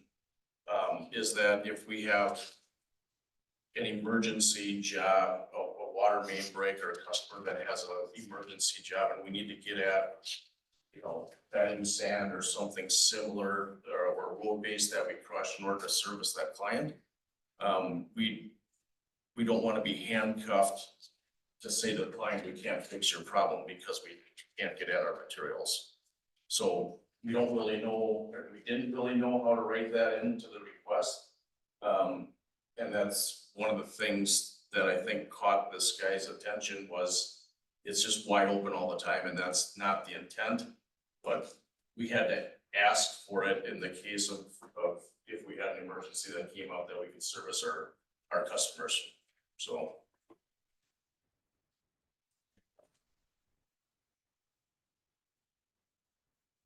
Is that where, because it says now 7 days a week in the event of unusual circumstances. Yeah, I guess if I can make a comment in our current, again, Gary Yard, 82 on Wright Street, West Wisconsin. In our current yard, we're able to get at that. If we have a customer that's got a broken draw line or it's adapter and it's saturated ground, we want to be able to have a place to take the dump truck with the saturated ground, dump it, and then bring fresh sand or bedding to fill back up to get it closed up in order for them to get back up and going. And or if we're on water main break or a sewer break for one of the municipalities, which we do serve quite a few of the municipalities on a Saturday or Sunday, or even in the evening, no different than the village has to as well. I mean, when they got a water main break or something, they have to get at their materials. We're moving those materials away from our shop, which we have access to now. And Jen and Keith and I talked about this years ago before we bought the property. Just that we thought it was the best location was to be across the road, off the highway and away from the industrial park, butting up to wetland and a woods and a buffer of woods to the east of us. So that's why we chose to move the yard over there, but we just can't, that's why we were concerned with the hours of operation. It's not like we make a habit of it. Nobody likes to work weekends, but if we got a customer that calls that's got no water and they got young kids, and they need to be fed, we'll tend to go and fix whatever we gotta fix. So we didn't know, Jen, Dustin, Kurt and I stumbled over this one, how to communicate it or how to put it in writing, but we just wanted to make sure that we have access to go to get at, whether it be a load of sand or drop a load of wet stuff to bring dry stuff back to it, close a hole up, and get access to it.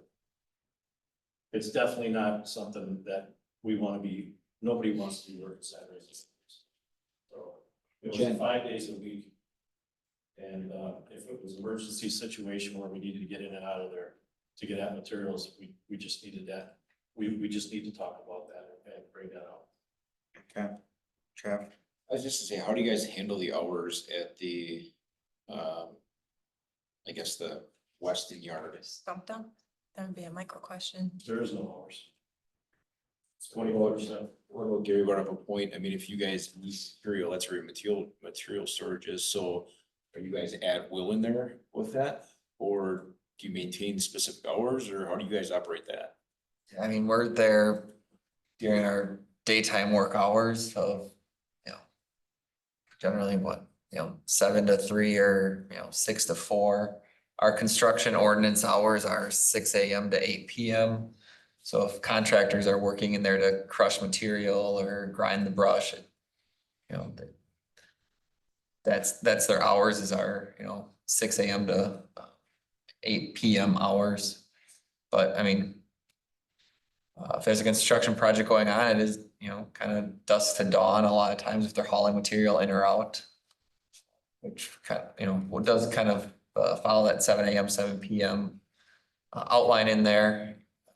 if people are hauling gravel for a roadway project like, you know, we are doing for Weston Ave or for Fuller Street here coming shortly, you know, there's gonna be trucks in and out of our facility during those hours, so. So how do you handle in case, like Gary brought up? Like on a Saturday or an emergency, I mean, we do have some base course or some small material here, but I mean, yeah, if we have a water main break on a Saturday, we're in there that one Saturday to get some base course, some sand On the emergency, on the emergency basis. It's not a, you know, normal routine. a normal routine, yeah. What did we have in for Michigan's hours of operation?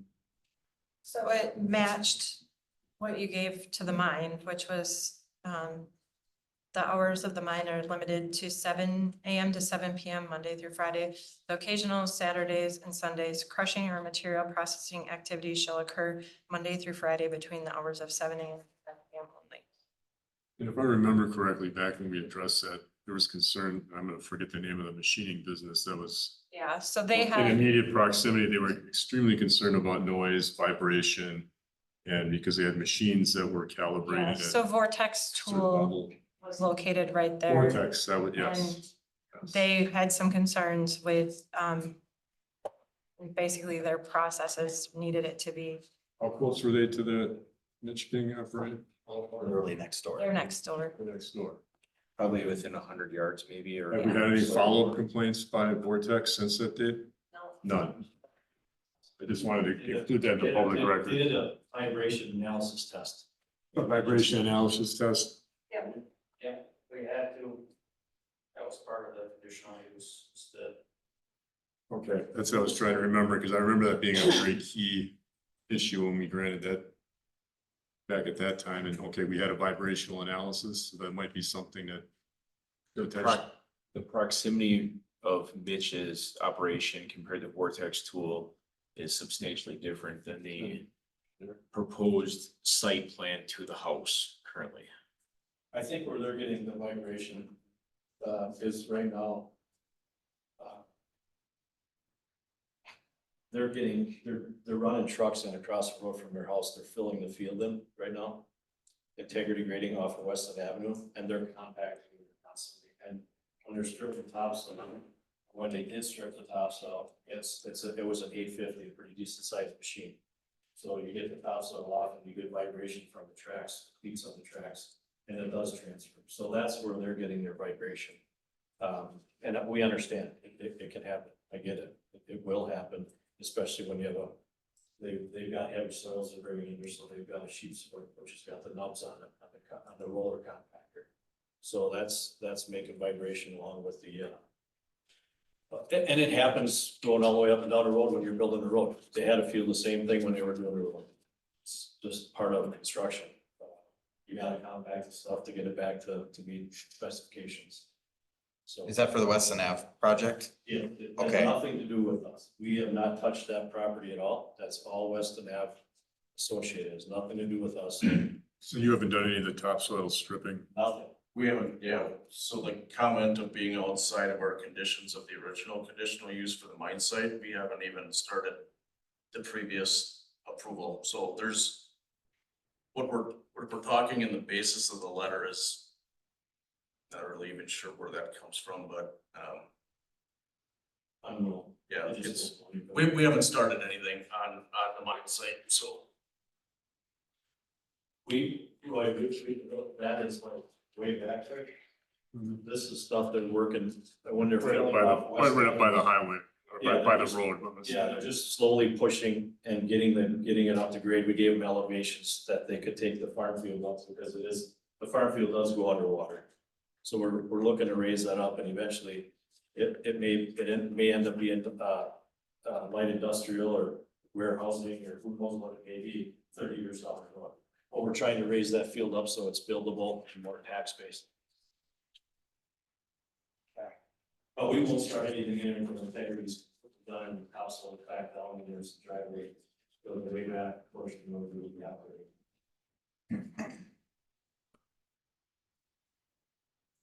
Anybody have any further questions?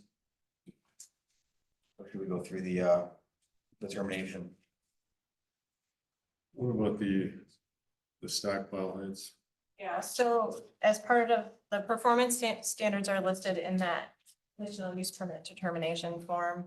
I highlighted in yellow the areas that they want to discuss further with the plan commission.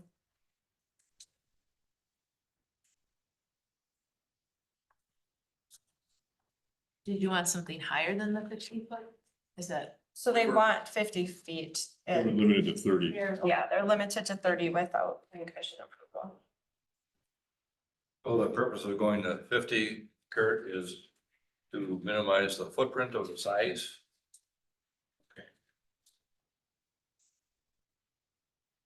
How visible, how much does that change the visibility of? It's still under the tree, Michael, you're talking about plus. Possibly, yeah. Yeah. And I think there's, that's why we kind of asked for 50, because it's the higher we can get them, the less distance and size. The machines that we use to stockpile soil and or crush material have a stacking height of X, right? So, similar to, you know, the crushing operation that happens from time to time, or the screening operation that happens from time to time at the stump dump. You know, you've got these conveyors that are that tall, right? So that's. How tall are the piles at County Concrete, for instance? Could you, Those are big. Those gotta be It's gotta be way those are bigger. fed by a conveyor though, right? 80 feet. Well, those, Yeah, Yeah, there's. Well, so I guess right now it's 30, but in the conditions under approval, it is changed to 50. That's what I wanted. If everybody's okay with that. Yeah, I'm okay with it. And again, I see you have the hours of operation. Because as I stated, we weren't sure exactly how to capture if there was an emergency situation. Like I talked to them, I don't think anyone, like, I don't want them calling me in the middle of the night to ask for permission. Or also they can't come back in and talk to like the village board or this body because you meet once a month. So we weren't sure exactly how to handle that. Well, and the way that I'm reading this is crushing or material processing is gonna take place Monday through Friday between 7 and 5. So on the weekends, the only thing that would ever occur Is a in truck an going emergency in. situation is a truck going in and out with material. a loader starting up and, yeah. So I have no issues with that. There's one before that. Oh, I was just looking at the conditions for.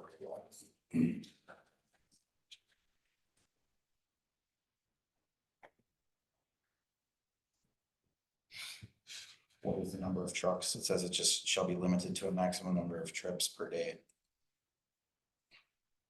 Do we have a number on it? This is the amount of trucks will vary based on the materials.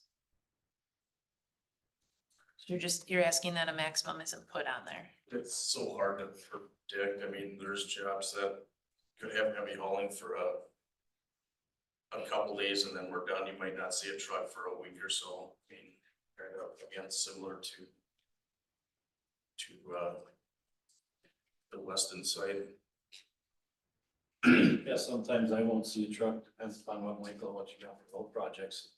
Right now, I don't know how late it's even up, it's like, I can't keep up with the trucks coming out. I mean, there's a ton of trucks going on there, and they haven't started at 6, but so the gates are clapping away at 6 o'clock in the morning. But I mean, it's construction, I get it, I live in, so I don't have a problem, I have all complaining about it.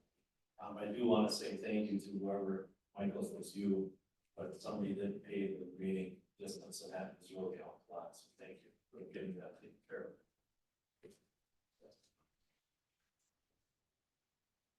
I can't see a reason to put a limit on the number of trucks. I can't either.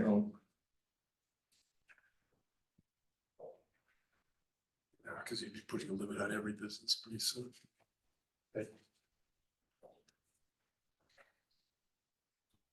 All right, Jen, is there anything else in here that we needed to address that we didn't? So they are asking, so S, they're asking that it run with the land. Was it 30 years beforehand? No. The mine. So the mine, so that's a separate, Okay. so. Just a conditional use in the event you wanna change the name from one LLC to another LLC, you just don't wanna have to come back to it and have to get it used. Yeah, and that's why I highlighted it too, because I wasn't sure which LLC, if it needed to be in I guess it's, Clear River LLC or if it was to PGA, that would be dependent on how you guys answer this running with the land. I guess Well, if you it's, sold the business, that'd be another issue, right? Well, sometimes they just basically, they're gonna do this, sell it, so the conditional use would only go with that owner. In some as long situations, as the new owner would be subject to the same rules, I don't think. wanted to go with well, that. they would be subject, yeah, so they would have to operate it within this conditional Yeah, right, use. yeah. That it would So- run with the land, Run with the land. but some conditional uses, they don't give you that out. How is that recorded? So the owner wouldn't get notice that we know that for sure, like it was part of the deed that they would. So all the conditional use permits get recorded down at Marymount County. That's why we don't have the one back yet from them. It was too large. Now they're starting to email them and I'm still waiting for them to mail it back to me, to actually have a copy of that, physical copy of it. But they get recorded with the deed. So basically, when you do a title search, that's on there. It's tied to the property. So this property would actually have the conditional use from the mine on it, and then this conditional use also, if approved. Jen, not to interrupt, but we want to mention one more thing. We discussed earlier on Jen and, what's his name? From MD. Oh, Mark, yeah. We talked about just rezoning and one just to be done with it. But he said then it would make our mining, when the mining permit would be, Yeah, it would have turned it non-conforming. That was one of my questions, yeah. Yeah. Is a reason for it easier. Yeah, it would be easier. We asked that question, but it essentially would have thrown the mine out before it even started.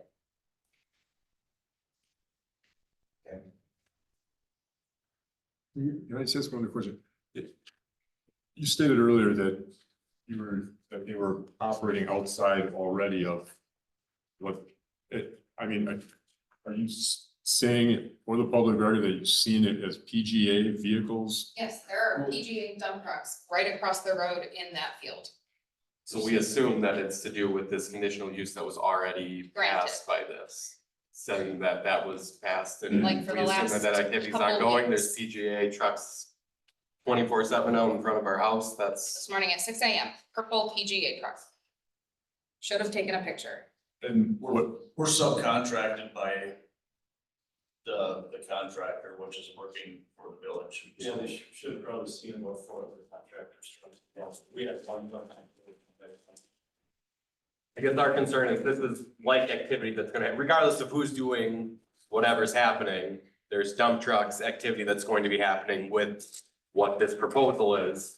It's similar heavy equipment that's going to be coming and going out of the same location. It might not be the exact same location, but it's the same location. So it's still similar activity that's happening. And these are our experiences from similar heavy equipment that's currently ongoing in the exact same location that this They're proposal proposing. is going to happen in. Right, and I wish you would pull up Google and look at our home. They talk about having a tree buffer and like, there is no buffer. You know, an open It's- field There's no up buffer. to We us. had some nice trees until the walking path came through. There's no buffer. So when you all are reviewing a 50-foot file instead of a 30-foot file, like that matters. We're not gonna be able to see anything past that pile.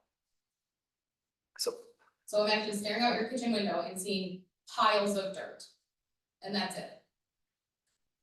And it's a traffic impact right at the road too, where these trucks will be going in. I mean, that's where the majority of the noise, vibration, I mean, when a dump truck is coming and putting on their engine brake to slow down for this turn-in spot, and then it's backing up into this location, which is even noisier, and again, causes vibration. It's not just back where this is happening, it's the impact of the traffic and the walking path that they're gonna be backing right up to and around to.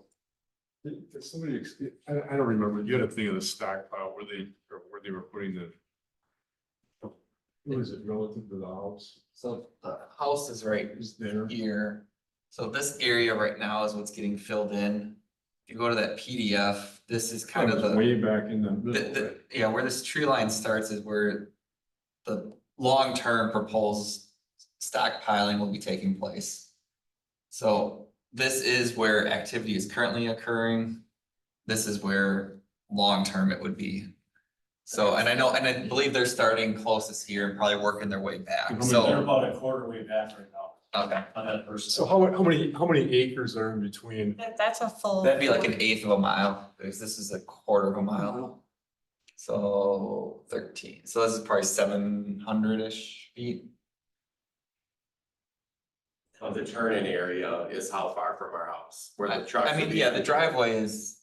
I don't know Right if now, it's they're backing in one. because they can't drive it. So until the driveway is built, or what they're doing, again, that's not our project, but they're backing into town. And you're right, you will hear the back of the line, but once the road is done and the driveway is done, they'll be driving in and driving out. There'll be no backing. Okay.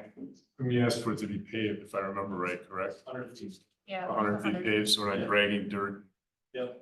Whatever else. Right now, they are dragging dirt out because it is heavy soil down on Weston Avenue. And it's just been, the weather has not been cooperating, so it's heavy material that they are dumping, but they're cleaning it up every day. Are you opposed to any landscape type thing at the front end of that? Near where their viewpoint is, that eventually block that? It's gonna be farm field with corn. Farm field with one. Yeah, I don't see any reason to do that. Kurt, right now, it's being raised up 4 to 5 feet, Roy. And then, the topsoil gets flopped back over the top of it, and then the farmer will be able to farm that again. Okay. Anybody else have anything else? Any other questions? Commission? Then anything else that you need to have addressed that wasn't addressed by us? No, just those, I think, 3. Have that you're okay with us, the stockpile height. You're okay with the wording for number 3. And then if you're okay with transferring ownership. Yeah. For the highlighted areas. Conditions, everybody ready for those? Is the proposed conditional use consistent with the comprehensive plan, this chapter, and all other plans, programs, and ordinances adopted by? Yes. The proposed conditional use in its proposed location and as depicted on the required site plan will not result in a substantial or undue adverse impact on nearby property, the character of the neighborhood, environmental factors, traffic factors, parking, public improvements, public property or rights of way, or other matters affecting the public health, safety, or general welfare, either as they now exist or as they may in the future be developed as a result of the implementation of the provisions of this chapter, the comprehensive plan, or all other planning programs and ordinances adopted by the village. Yes. Does the proposed conditional use maintain the desired consistency of land uses, land use intensities, and land use impacts as related to parcels adjacent to the subject property? Yes. Is the proposed conditional use located in an area that will be adequately served by and will not impose an undue burden on any of the improvements, facilities, utilities, or services provided by public agencies serving the subject property? Yes. Do the potential public benefits of the proposed conditional use outweigh potential adverse impacts of the proposed conditional use after taking into consideration the applicant's proposal and any requirements recommended by the applicant to ameliorate such impacts? Yes. All right, if anybody would like to take a stab at a motion, I will make a motion. And there are the 14 conditions listed on page, starting on page 75, it's 56. And also in this packet as well.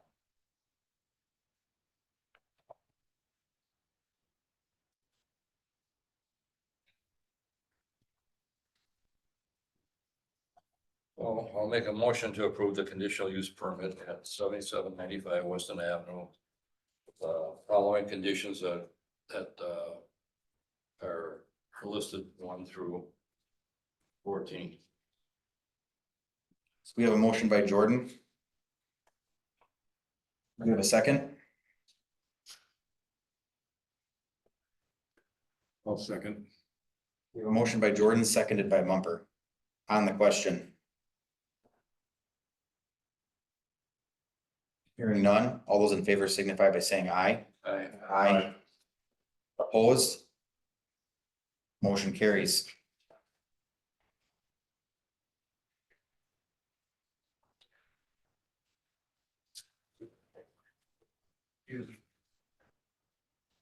Thank you.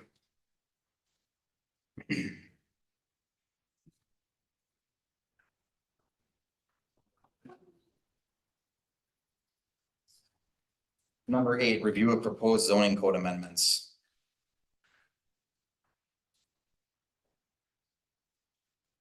Gary, you can come back up here. Reason you haven't. Gary, sorry.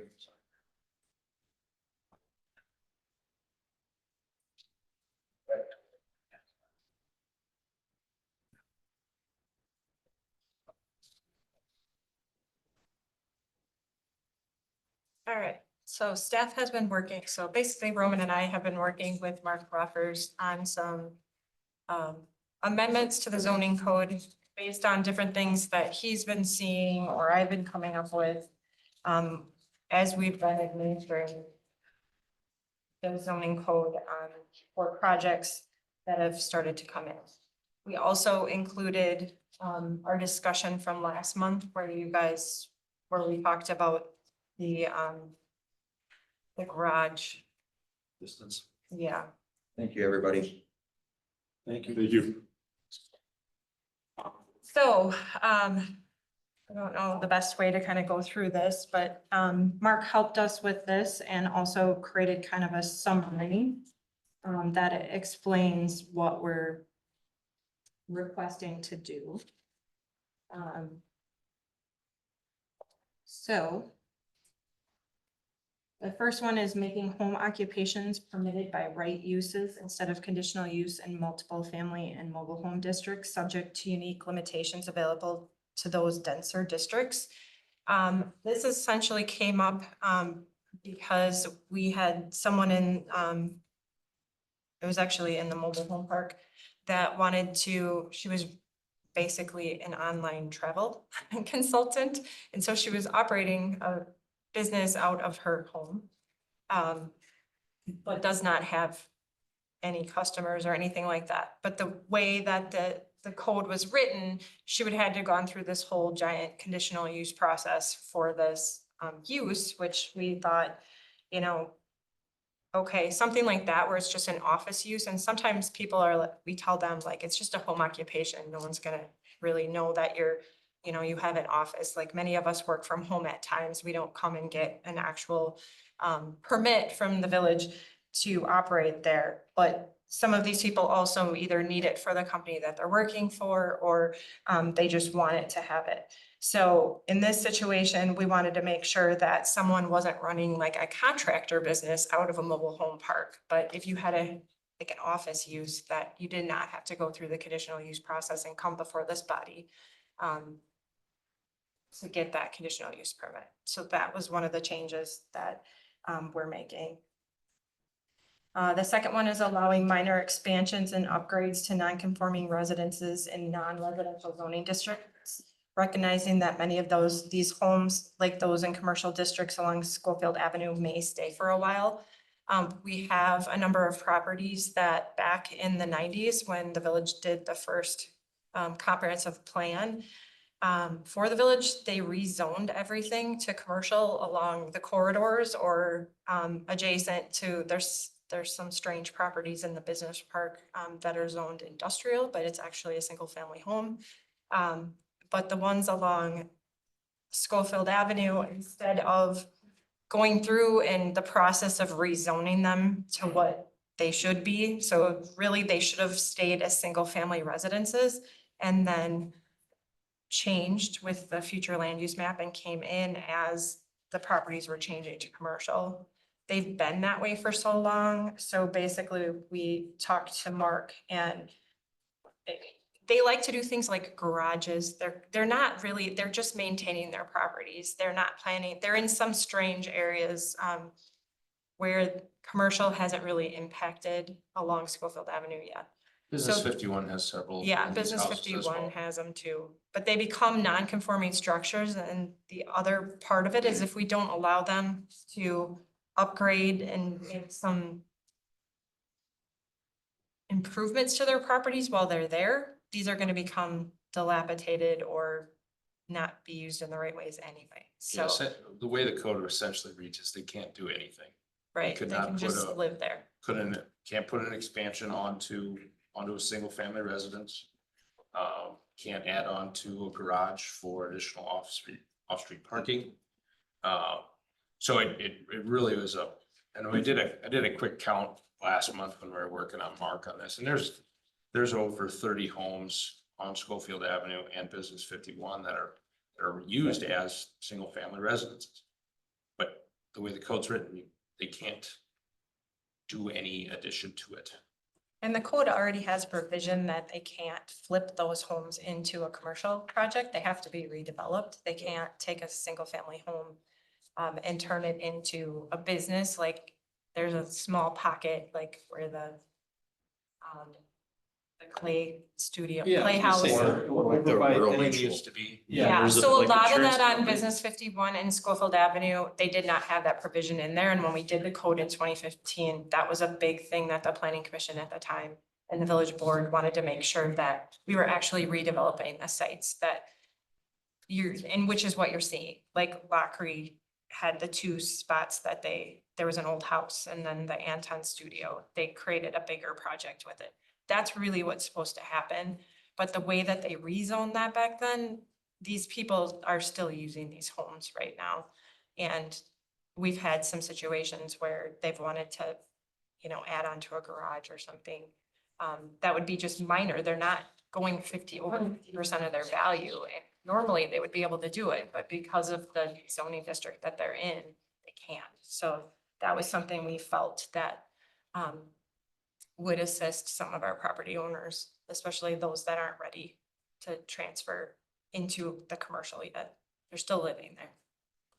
Well, I think that's a compassionate way to go about this. Yeah. And that's what I really appreciate, what I've come to realize, the change in the staff since I've been here is that you really are looking to, all the power is in no. I mean, if you read the black and white part of it, that is the answer. No, you can't do that. And many people are not prepared to challenge, and so the idea that you guys are figuring out ways to go about allowing those things to happen, I think is really a good thing. I agree. I really have to commend you for that. And my comment was, when I read this, I said, you're really just moving with the times, right? I mean, no one could work from home 30 years ago Yeah. because Things have changed. you didn't have an internet, right?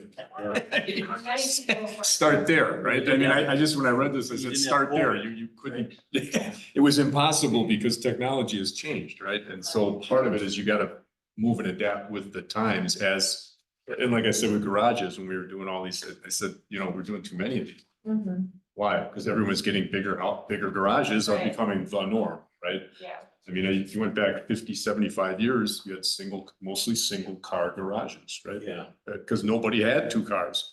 A modern day car wouldn't fit in any little. And you know, so yeah, I think like I think it's commendable that you're adapting with the times, and that's what should happen.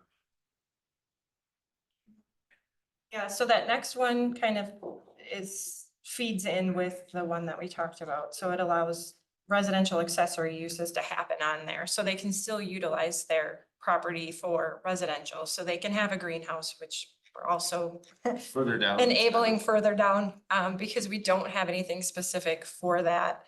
We didn't have that use in there, and a lot of people already have like an existing detached garage or something, and they just wanted a small greenhouse, and we didn't really have any way for them to do that. And with food prices, we're getting a lot more people who are kind of trying to kind of go back to doing things at home, the gardens, but the greenhouses has been popular too. So, Truthfully, greenhouse doesn't meet our performance standard right. without creating a separate type of structure. So our accessory structure performance standards, greenhouse can't meet it. So essentially in our code, you cannot have a greenhouse in a residential district, which from a property use standpoint, it doesn't really make a lot of sense. Pretty limited, right? So with that too, then, clearly enabling horticulture operations in commercial and agricultural districts. So we just kind of fine tuned that a little bit, because we do have some instances where, there might be a pop-up greenhouse that's with, like Target in the past has had something like that, where they don't necessarily sell that inside, or that type of thing inside, but having the ability to have, some of those in the commercial and even in our agricultural districts. We also. Is that similar to like, excuse me for interrupting, but is that similar to like Ace Hardware when they put their. Yeah. Those temporary, that's what you're referencing? Yeah. Yep. We also, with just how the change of business, so we have some, like, CTI just went into, Crystal Finishing. Well, that's kind of its separate entity, but it's part of Crystal Finishing. I mean, Green Heck has a facility where you're getting doctors on site, but they're also not necessarily just specifically for that business. They either contract so that they are kind of in a consortium with other types of businesses. So like their, what's their clinic called? Link. So the Link is actually a group of, I think Crystal Finishing is involved in that one. Kobe, they actually have a site off in the Abbotsford area. So, but they have one in their facility over here. And then they also have added that fitness center. That's something that's becoming more popular with some of those. Green Neck has their own. But in the case of CTI, it's also open and available to the public. So that was something that we did have kind of a limited, and we talked about this in 2015, where, some of these places offer daycare centers, things like that.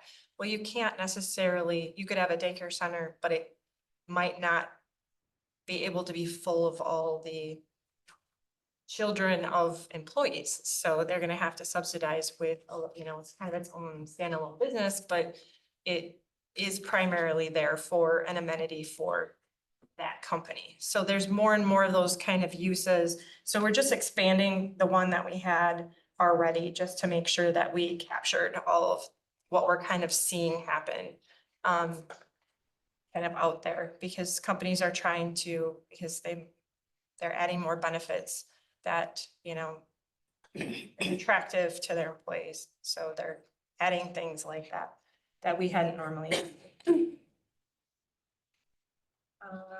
We talked about the garden centers. And then there's also an adjustment to the portable storage containers because we really don't.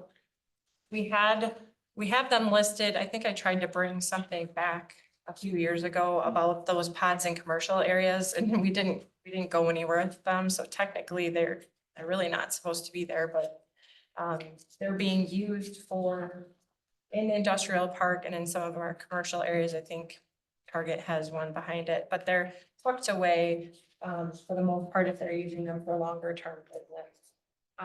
We only had them for residential areas. So that's kind of expanding that. I don't know if Roman wants to explain this next one, because this is the one that you guys talked about last month. Yeah, so we sat down with Mark and kind of with the 60-40 split ratio on the front of the house. And we wanted to had him develop, you know, a kind of a methodology to allow for a larger second story and to count that into the percentage. So what he has proposed here is kind of he kind of, you know, took some creative liberty with it and was requiring a setback on that third stall, which does give you some depth to the structure. And then not counting the gables into. What gables added before? I didn't know. It was not in there previously specific. It was just the linear footage. So it was an extremely basic rudimentary, you know, calculation. So Does he have a recommendation on the depth of the setback, Roman? I think it says 2 feet and that's 2 feet, yeah, which is pretty standard, truthfully, from a footprint standpoint with that third stall. So it's really not a large inconvenience when it comes to, you know, contractors modifying their floor plans. So some just let's see, adjusting the approach, you know, front facing garage doors for the rest of the home, decreasing that 50% versus the 60%. And then the examples provided, obviously. And then we kind of get into some expansions on accessory structures after that. So I don't know if anybody else has any particular questions regarding the 60-40 split change.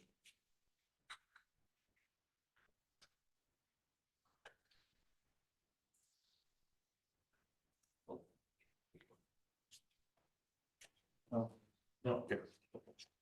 Okay, with the small accessory buildings, we just wanted to make sure we were okay with if somebody had a small bus waiting shelter. That tends to only happen in the rural areas, but they, at the end of their driveways, they'll have these things that are so the kids can go in there and they tend to be in the setback. So we just wanted to make sure that so nobody was calling any of these out, or the little free libraries, or in the case of someone having a little, you know, some of these neighborhoods, someone will put out their veggies and stuff in there in a little, or sourdough or something. I don't know. We're just trying to take care of some of these uses that are kind of happening in the residential neighborhoods. I know that. Is it the sourdough place? Well, I know in the ETZ, there's somebody who has eggs, like a stand for eggs. I saw that on Facebook. So, you know, people are kind of doing this kind of thing out in the rural areas already, and we just wanted to make sure that we were ready for it. And that they were allowed. And then the next one is the garage size. So that'll take care of them having to come to the planning commission as often. Yeah, we're proposing a 200 square foot greater than the current max. So we'd go in single family small, we'd go from 800 to 1,000. Which when looking at a lot of the applications, they fell in that sweet spot of less than 1,000, but more than 800. I thought you said 2,000 square foot addition. That's 200 square feet greater than current max. And then single family large, that would go from 1,000 square feet to 1,200 square feet.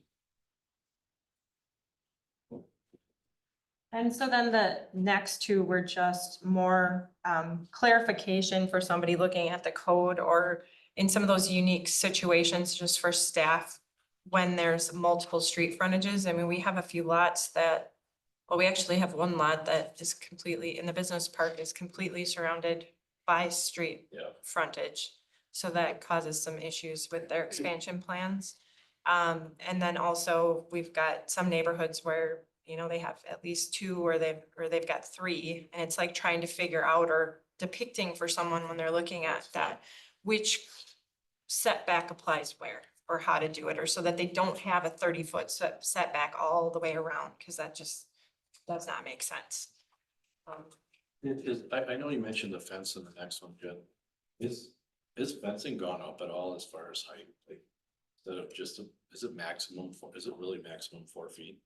That's just in the front yard, so that. But front and side yards? So if you look further, we're defining that, so that side yard, it's actually just in the front part of the side yard. So this is a situation where there's some confusion on a side yard lot, like that's got a street side where they would be allowed to have the 6-foot fence, but it has to be back, like starting at the house. They can't put it like all the way to the corner. So anything that's considered the front of the house should be 4 feet.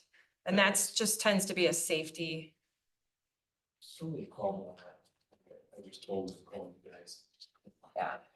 But if they don't like their neighbor, 4 feet isn't enough. No, it's I'm not. just not being rude. It's not. Some people this would just say, just I be in don't the wanna front see yard." him, I don't wanna Yeah. hear her, I don't wanna. We did have somebody that tried to put 8 foot all the way around their house, so you would not Can you go- even like see the house. Jamie, can you go to page 97 of the packet, please? No, so the issue specifically is, we had an applicant with, he's in a duplex in Inner Springs, and he wanted to, because his garage was actually forward, he wanted to go from the garage all the way over to the property line and down with 6-foot fence, blocking the entire front of the house with a 6-foot fence. So, this is what he had at his previous residence in Anna or wherever it was. Scott's actually familiar with the property. He knows. Is it because of his dog?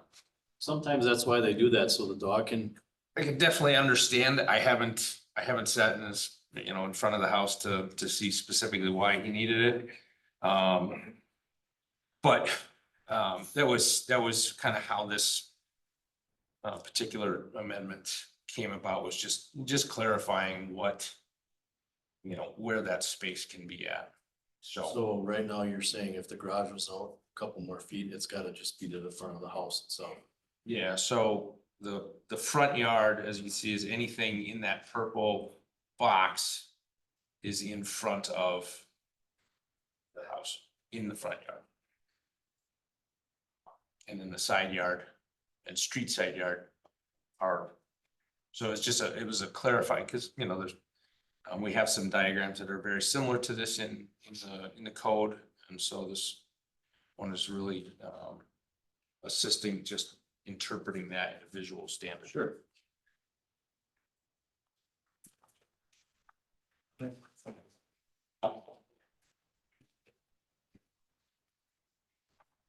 Anything as far as increasing the height on the garages?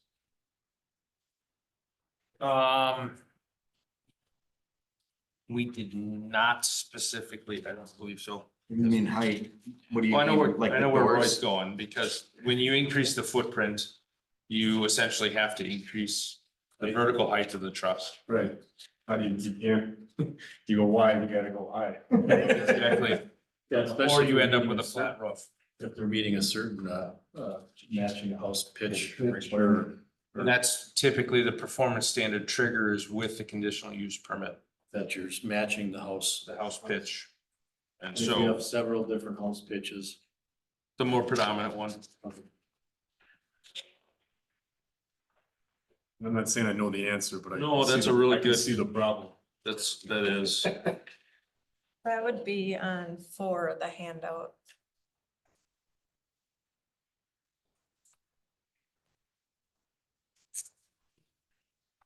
you're skipping it.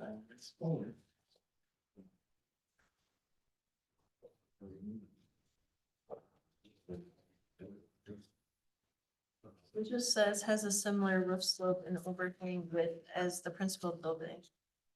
Yeah, so currently 15 feet is our maximum height. In the table, which is not in here. But our setbacks table, Jen. Yeah. Truthfully, I mean, it is a really good comment, Roy, because it, it's one of the biggest topics that we've kind of hit on several times with going through this is, how do we encourage people to go vertical versus just taking up more space? And within reason, right? So. Yeah, so it doesn't overpower the home. Right. Well, yeah, you don't- Exactly. Yeah. So. True story and you have a single story. So, yeah, I had somebody ask me, today's Monday, Friday, had a long conversation with a resident. And she wants to do a two-story accessory structure. One for her mower on the lower level and then a wood shop on the second level. Or you get the guys with the commercial vehicle, not commercial vehicle, but one of these great big Well, you can't- camper. 14-foot door doesn't fit in a 15-foot high And that's, yeah. structure, so. That's where I was going with this, that, with the toys and the motorhomes and the whatever else, yeah. It says not taller or have more floors above ground level than the principal building. Like I was gonna say, I have, mine is the way I've set, I matched mine, but I have 2 stories in my garage. But that was back 15 years ago. Yeah, so I think the code I think the previous code didn't have that 15-foot high accessory structure max. Yeah, I don't remember. I know that it was based off of the size of the house. Yeah, so Okay, so not taller or have more floors above ground level than the principal building. Is that the, what's There's renaming? 92 of them. Is it like 11A or something? 11A, yeah. So I don't know how you want to handle that, because, I mean, I could see like a ranch home, and then somebody has this enormous tall there's one on garage. Fort. Yeah, well, and Yeah, that's single why st- some of the code language Single changed. story. No, I know that. ranch, But with the 16 standard. Yeah. 40 by 30. I think that's why some of the code changed, was because of those strange situations. Yeah, and I'm not saying we wanted to do anything, I just, It's a valid point. yeah. I think staff is perfectly fine with that, utilizing the performance standard triggers in there. It's just, we then have a discrepancy with, I'm trying to pull up the table right now, but we have a discrepancy with our setbacks table, which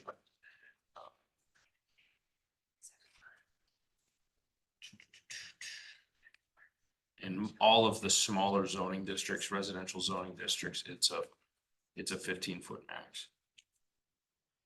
But that could be adjusted when these came back for public hearing. Yeah. Right, we can Absolutely. ask about that. Yeah, like I said, I'm not opposed to amending that as well. Cause it makes the entire approval process easier. For something that we don't want to come to the plan commission for anyways, cause it's meeting the footprint size.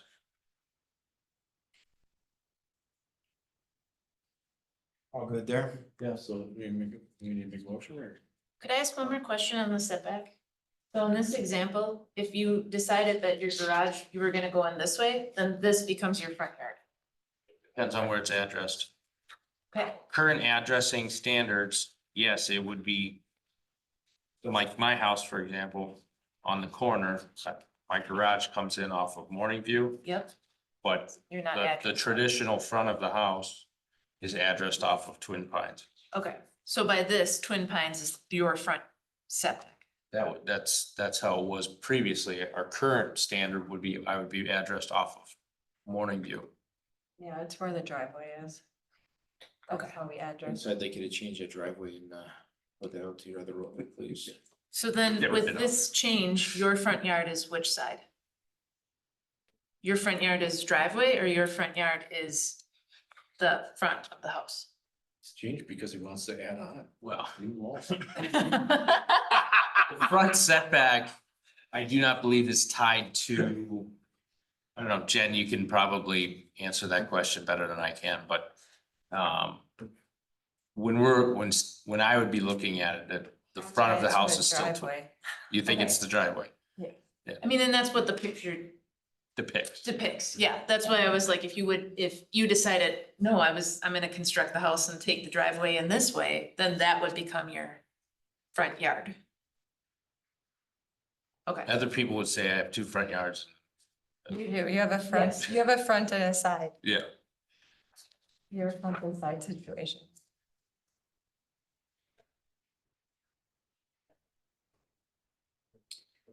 Right, anything else on that? So if you're okay with it, we would be scheduling this next month, with a joint public hearing with the ETZ. And I'm assuming, does this need a motion? So can we just make a motion with this and then add that you would address the, Yeah, we Height. can check into the height. I don't even know if that necessarily needs to be included because it's a draft ordinance amendment, so I think you guys can just fix that before August, correct? Yeah, we would do that. okay. Right, I'll make a motion to direct staff to schedule a public hearing on the draft ordinance amendments in August of 2025. Second. Motion by Gurnt, seconded by Mumper. On the question? Hearing none, all those in favor signify by saying aye. Opposed? So carried. Items 9 and 10, June 2025, staff approved certified survey maps and site plans, and June 2025 building permits. Move to acknowledge both. Second. Oops. Give it to- Motion by Mumper, seconded by Hoffman. On the question?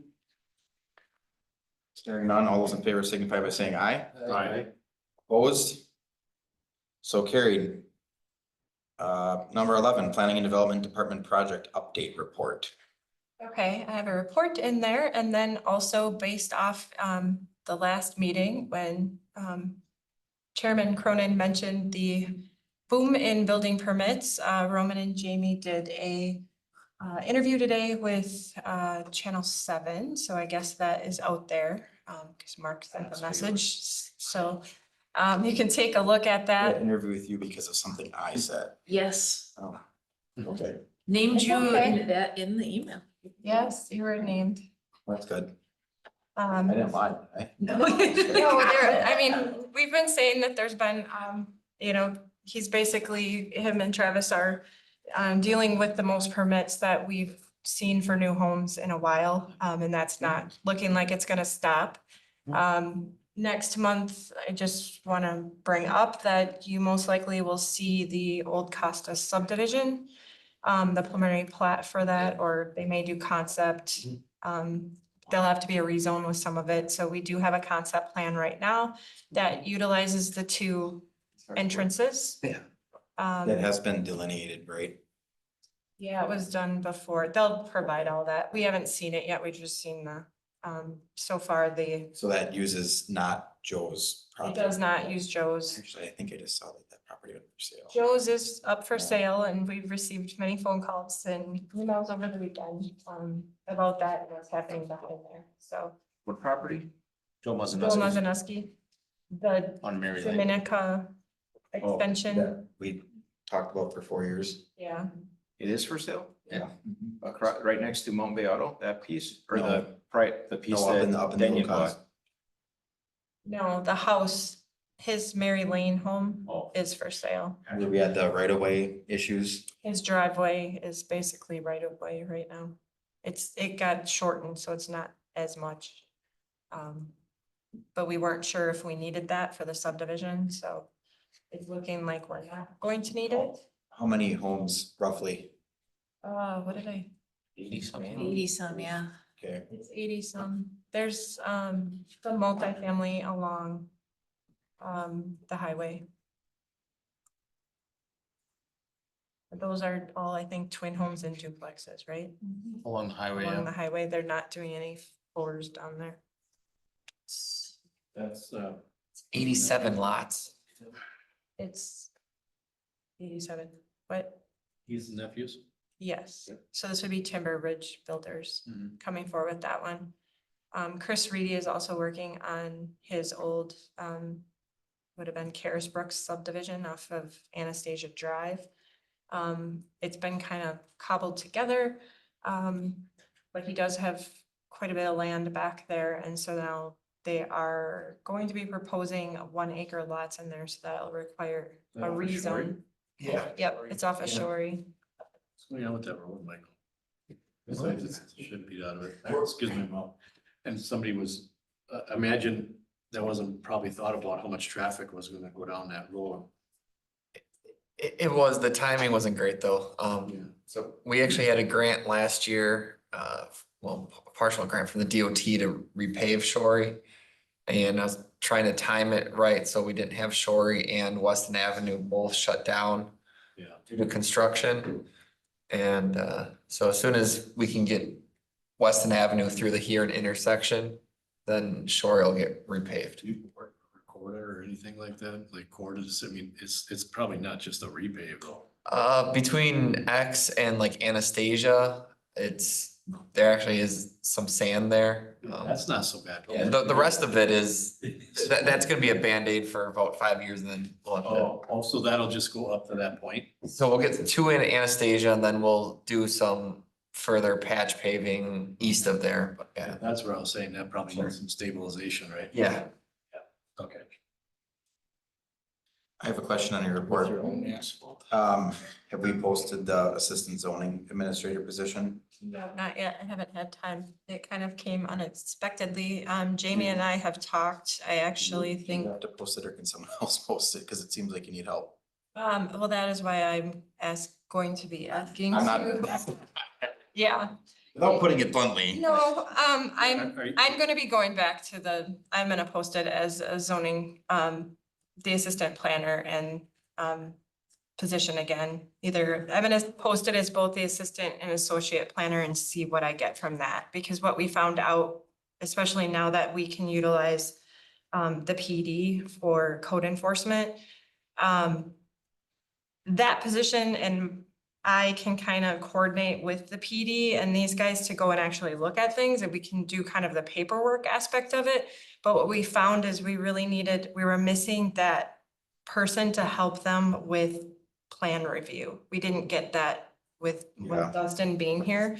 And I was totally out on my own because I didn't have anyone to kind of start some of this documentation. And I apologize that this agenda took a little bit longer, but with having to go through and do all that site plan review basically by myself and draft all those documents and go through all of that and try to get these people on in a timely manner. Position's been cursed since Emily So left. Jen, Yes, who's it getting has these been. people out here? Is it Valerie? I thought it was Travis for Roman. No, I We're very think tough. he actually went back into law enforcement, so I think, got a taste of it and wanted to go back into it because he was kind of acting in that role for us, but couldn't do the citation powers and he had tapped into his previous, some relationships he had and Red Granite PD offered to send him back for certification, so he's gonna be So a it wasn't police you then? officer. Val, it wasn't you then? Apparently not. So, yeah, that's what we're looking to do, and I just need to, I think we needed to wait until after next Monday. We're gonna bring it up to finance and HR. We'll report it that that's the way it'll be advertised and it'll go out shortly thereafter. Okay. But no, it's unfortunate to have to do Different it skills again. then, is it the reasoning why, or what? Yeah, so they tended to have the law enforcement side where they were very comfortable with going on site and talking to people, you know, he was great at that. But when it came to dealing with some of the normal, like I never turned signs over to him yet, because he was still kind of getting his feet wet on things. So in the past, somebody else has done the sign permits, that he was just getting into some of the fence. Yeah, the minor permits with, stuff. you know, fences, et cetera, structures. She was good. She was really good. Carrie, yeah, Carrie is now at the city of Wausau. She's in the planning department there.